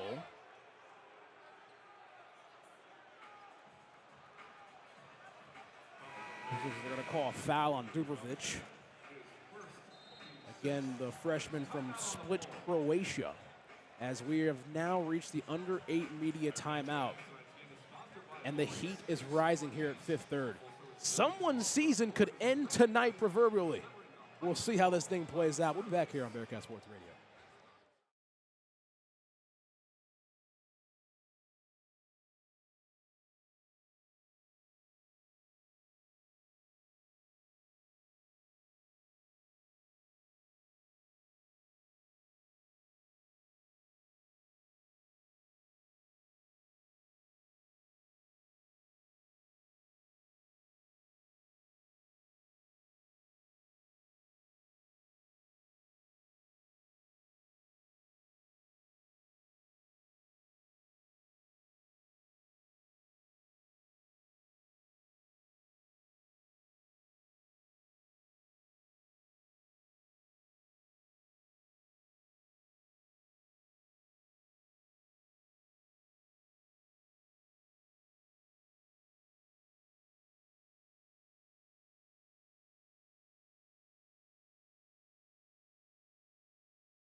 Welcome back here on Bearcat Sports Radio. I mean, this game is unbelievable. It's 58-57. Baylor has made a comeback. Cincinnati trying to stave off this attempt.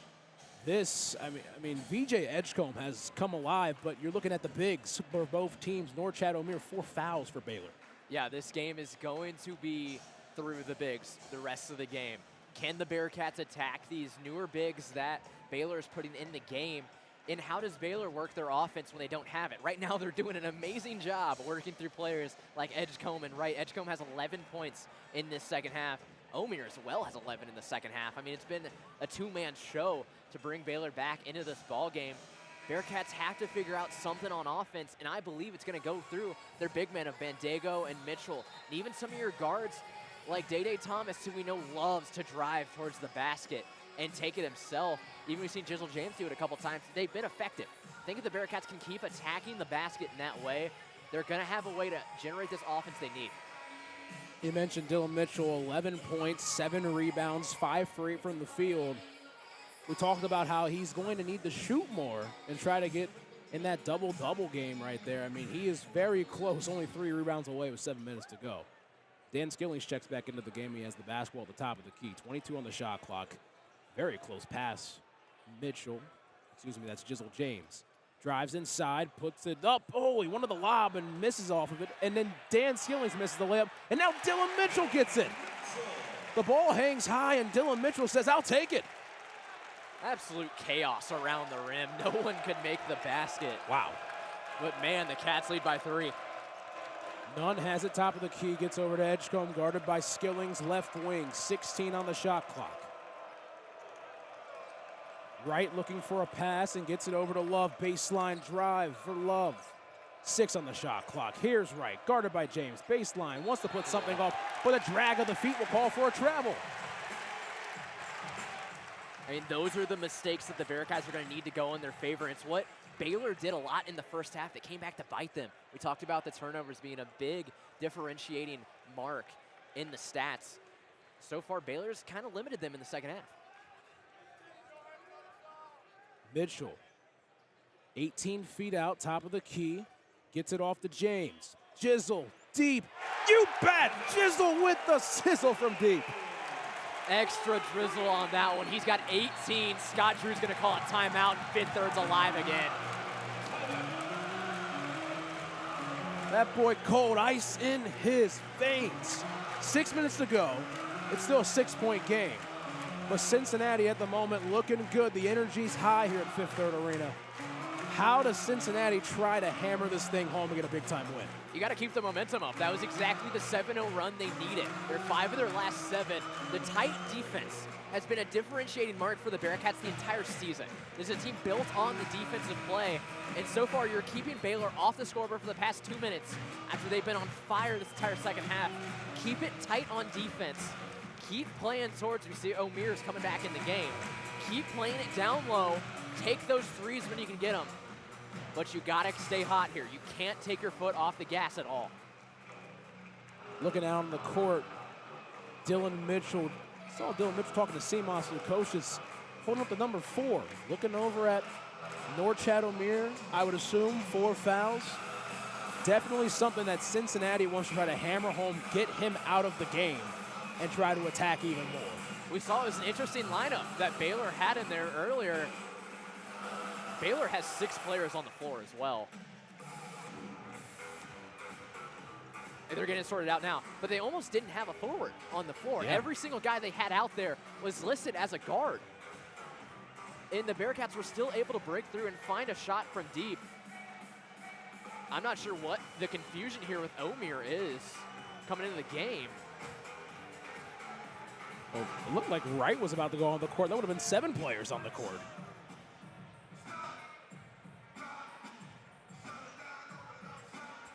Well, the officials are trying to get this thing sorted out. It looks like Edgecombe wants to come off.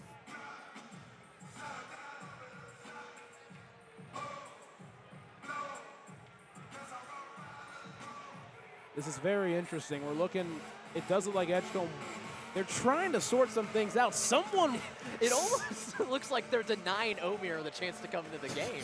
I mean, the ref looked at him and shook his head as no. I'm actually puzzled. We're puzzled by that.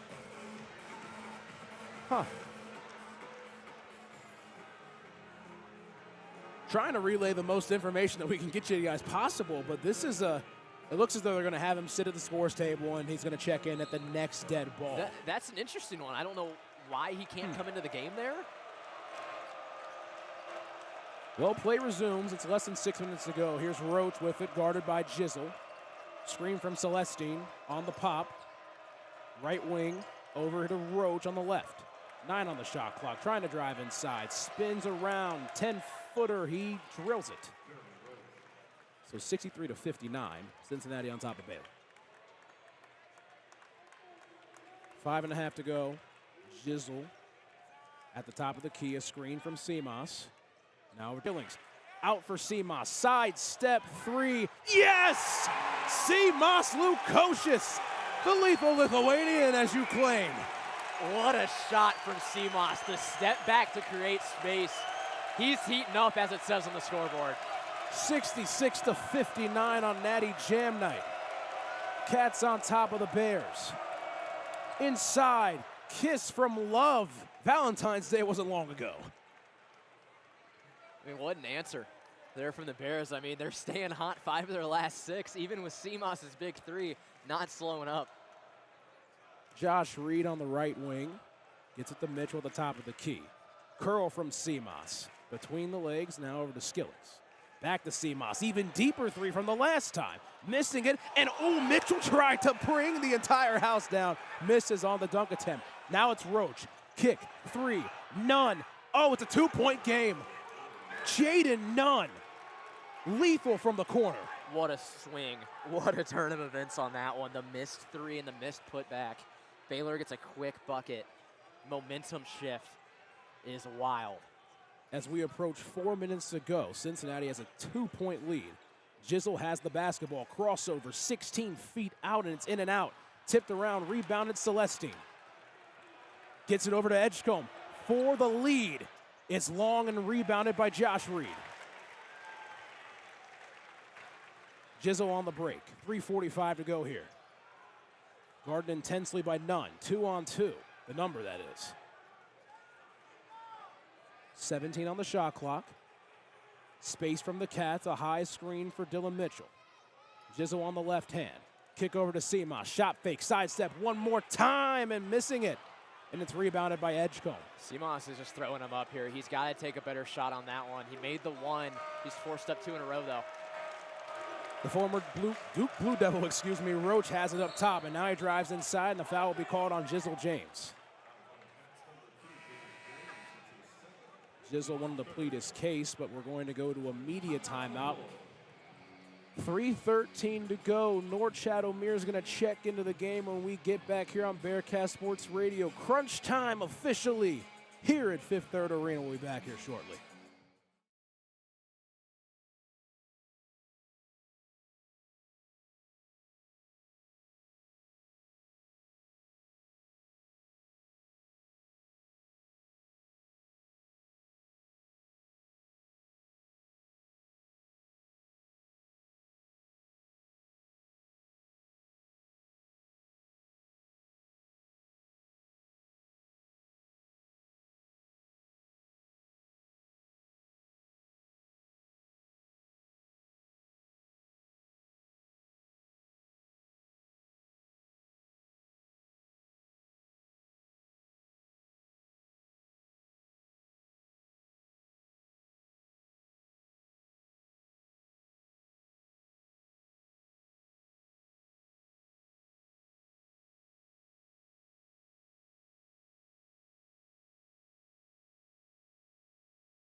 Tight ball game here from Cincinnati, Ohio in the Big 12. Cincinnati's on top of Baylor, 66-64 with 3:13 to go in the regulation. Baylor, 6 of their last 8 from the field. Cincinnati in a scoring drought of over 2 minutes. And now Norchad Omier enters the game for Baylor. Yeah, Baylor's as hot as they could possibly be, and now they got another weapon to put on the floor. He does have 4 fouls, and the Bearcats are going to have to play towards him because of that. But he's done such a good job in the second half of using his size to his advantage, creating the space down low on players like Bandego and Reed. It's a new ball game because of that. You have to focus both on him down low and guarding that 3 where Edgecombe has been hot as anything you can think of in the second half. It's a different ball game the Bearcats have to play. And now we've entered that time frame of it being crunch time. Free throws. Not the strong suit of the Bearcats all year, too. A couple players have improved tremendously as the year's gone on, but still, it hasn't been the strong suit. If you're the Cats, you got to figure out something and figure out your guys who can shoot, put them on the floor. It's coming down the wire. The starters are on the court for Cincinnati right now, that being Day-Day Jizzle, Josh Reed, Dylan Mitchell, and Aziz Bandego.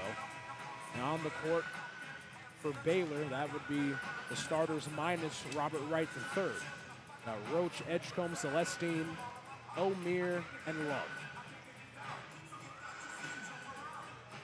Baylor will have it side out.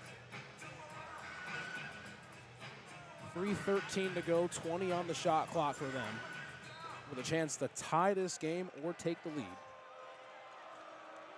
Jeremy Roach has it. Top of the key. Screen from Omier. He pops and gets it off to him. 9 on the shot clock. Omier trying to drive inside, loses it, stolen. Jizzle James has it. Now Josh Reed steps through and the ball goes out of bounds. It'll be Cincinnati basketball. Omier really wanted a kick ball on the Bearcats there on that turnover. He was motioning at the ref immediately. Josh Reed, though, almost had the fast break bucket. Bearcats got to find something here in the final 3. 2:55 to go, 26 on the shot clock. Moving it around the horn now, it's Dylan Mitchell, back to Day-Day Thomas. Josh Reed, right wing, drives inside the left hand, gets to a spot on Celestine. Spins around, 13 on the shot clock. Now it's Day-Day Thomas. Right in front of the Cincinnati bench, driving inside, and the ball's tipped out of bounds, but it'll be Baylor basketball. Yeah, Day-Day just lost control of it. A tight defense is being played by the Bears, and they force a turnover. This could be huge for Baylor. Celestine inbounds it to Edgecombe. A shoe-in for a lottery pick, that is. 2.5 to go. Omier hands it off to Love now at the top of the key, guarded by Josh Reed. Love gets it back to Omier. He doesn't. 12 on the shot clock. Drives with the right hand off the left wing. Spins inside. Puts up a tough shot. Bounces around. Tipped around. Rebounded by Aziz Bandego off the miss. That's a huge stop for the Bearcats. Got to find something here. Approaching 2 minutes to go here in the ball game. A big one. Which bubble will pop? Day-Day gets it to Josh Reed in the deep corner. Looking inside for Bandego. Does not throw it. Day-Day. Wing 3. Yes! Day-Day all day long. It's a 5-point game in Cincinnati. The crowd is getting loud. Now it's Roach on the handle. Screen from Celestine, driving inside. Roach puts it up, and it's missed. An offensive rebound from Omier, and he puts it off the glass. Tipped around, and the ball's still out. Rebounded by Josh Reed. Less than 90 to go. Jizzle brings it up the court, guarded by Jeremy Roach. Everybody standing on their feet at Fifth Third Arena. 11 on the shot clock. Jizzle out top, screen from Bandego. Crossover inside, Jizzle gets to the cup, missing it. And it's rebounded by Edgecombe. He has it one-on-one. 1-2 step, puts it up, and swatted! Dylan Mitchell with the authority. Get that out of here, Edgecombe, unbelievable.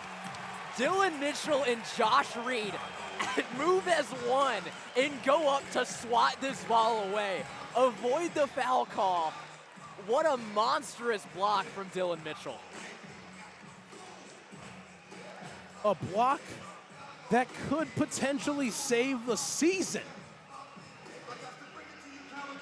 What a move from Edgecombe to go around Day Thomas and had the shot that looked like it was open.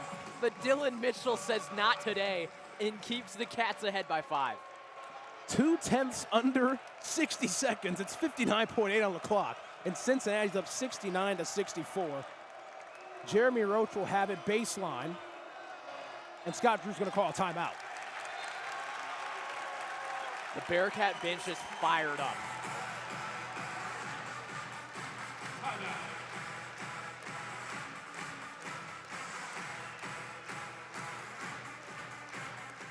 We always talk about it. We say it every single game we call. It's a game of runs. It would not be a basketball game that we're calling if we did not say that. It is a game of runs. And it just so happens that Baylor has been 0 for 5 from their last 5 from the field and has not scored a basket in 3:22. Get hot at the right time. That's the name of the game. Or get lucky and the other team goes cold. Exactly. We've done too many of these to see how this goes. College basketball. You gotta love it. So there's 25 on the shot clock, 59.8 seconds to go. Jeremy Roach, more than likely, he'll be the one to inbound it underneath the basket. I mean, Day Thomas, huge three-point shot from the left wing. And Dylan Mitchell with the absolute authoritative block, letting Edgecombe know, this is my house. Got to stay tight on D here. 25 seconds on the shot clock for Baylor. You can't allow them to hit a knockdown 3 to gather any momentum. Love off the curl. Deep corner 3 and off the rim. Rebounded by O'Meara. He's been there all game. Top of the key 3. Edgecombe nails it. It's a 2-point game. O'Meara might have got away with a walk there, but the Bearcats got to find something here. Baylor pressing, now looking for the trap. Not looking good.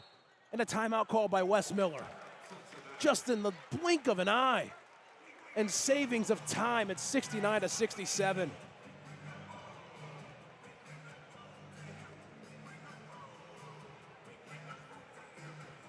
There's 49.9 seconds on the clock. Cincinnati is up 69-67. First off, VJ Edgecombe, lethal. What a shot. Wow. Matches his total from the first game of 18 in this one. And what a game. I believe 16 of those are in the second half as well. Unreal. I mean, he is a second half warrior with how he's shown up in this game. It's so impressive. Baylor has just refused to go away. They've had the answer every single time, even when they go on a slow run. They're 1 for their last 7, but they still find themselves in the game. Cincinnati has 4 scorers in double figures tonight, that being Day Thomas with 10, Jizzle with 18, Josh Reed with 11, and Dylan Mitchell with 13. Simas Lukosius is going to check into the game for Dylan Mitchell. They're going to play that game of fouls and free throw shooting as we approach that under-minute mark where free throws is the name of the game. You know, I'm surprised that Aziz Bandego's on the floor, if I'm being honest with you. He's not the greatest free throw shooter. He's improved a lot this year. But if the ball is in his hands, Baylor has to foul him. Easily the worst free throw shooter on the floor for the Cats. You have to keep this in a guard's hand if you are the Bearcats. It's interesting to think because there's a 23-second differential if the shot clock goes down, and here we go. Now Josh Reed has it tipped away by Celestine. Again, Baylor does not have to foul. They just need a stop. Cincinnati needs a bucket to make it a 2-possession game. On the court, Lukosius, Bandego, Thomas, James, and Reed. And for the Bears, Love, O'Meara, Celestine, Edgecombe, and Roach. Here's your season. Lukosius on the inbound, gets it to Bandego, handoff for James. Inside, 5 seconds, puts it up, and it's blocked by O'Meara. And now Baylor's gonna have a chance. No timeouts. Jeremy Roach. Bearcats might want to think about fouling. And Jizzle James will foul. The Bearcats do have a couple of fouls to give. It's only the 4th of the half on the Cats. You hit 7, you end up in that 1-and-1, so they have 2 more fouls to give. There's 17.3 seconds left. Simas Lukosius just checked out, and now Dylan Mitchell checks into the ballgame. Langston Love will have it. Inbounding it right by the Baylor bench. Gets it to Jeremy Roach. The Bearcats will foul. It'll be Jizzle James once again. And that'll be James's 4th foul. So Cincinnati needs somebody else to foul right here if they want to do it one more time. Both teams with 0 timeouts. Everybody here at Fifth Third Arena is standing. We're on the edge of our seat, our bleacher, if you would. Jeremy Roach has it. It cannot be Jizzle James. Backdoor cut. Edgecombe goes up, and it's tipped around. Getting a rebound. It's on the floor. 2 seconds left. Day Thomas has it, and a jump ball's going to be called. 1.5 seconds left on the clock. And it'll be Cincinnati basketball. A mad dash on the court, and Cincinnati comes up with it. The officials will review this one. This is going to be a review for clock, see what the time is. But what a stand.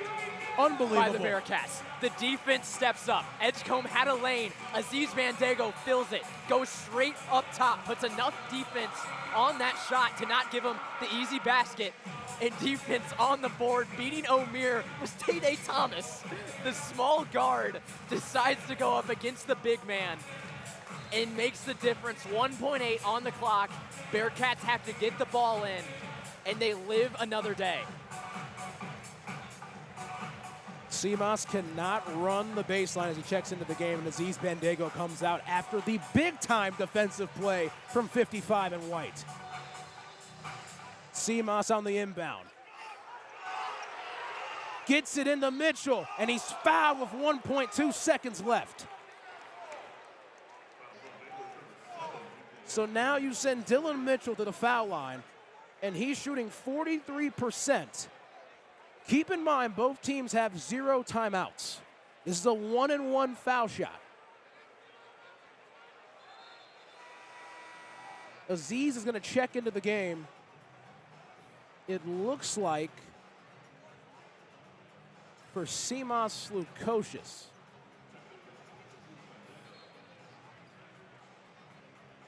So it's 69-67. Cincinnati on top of Baylor. 1.2 seconds to go. Dylan Mitchell, who shoots below 50% from the foul line, will be at the line to shoot the 2 biggest free throws of the night and of the season.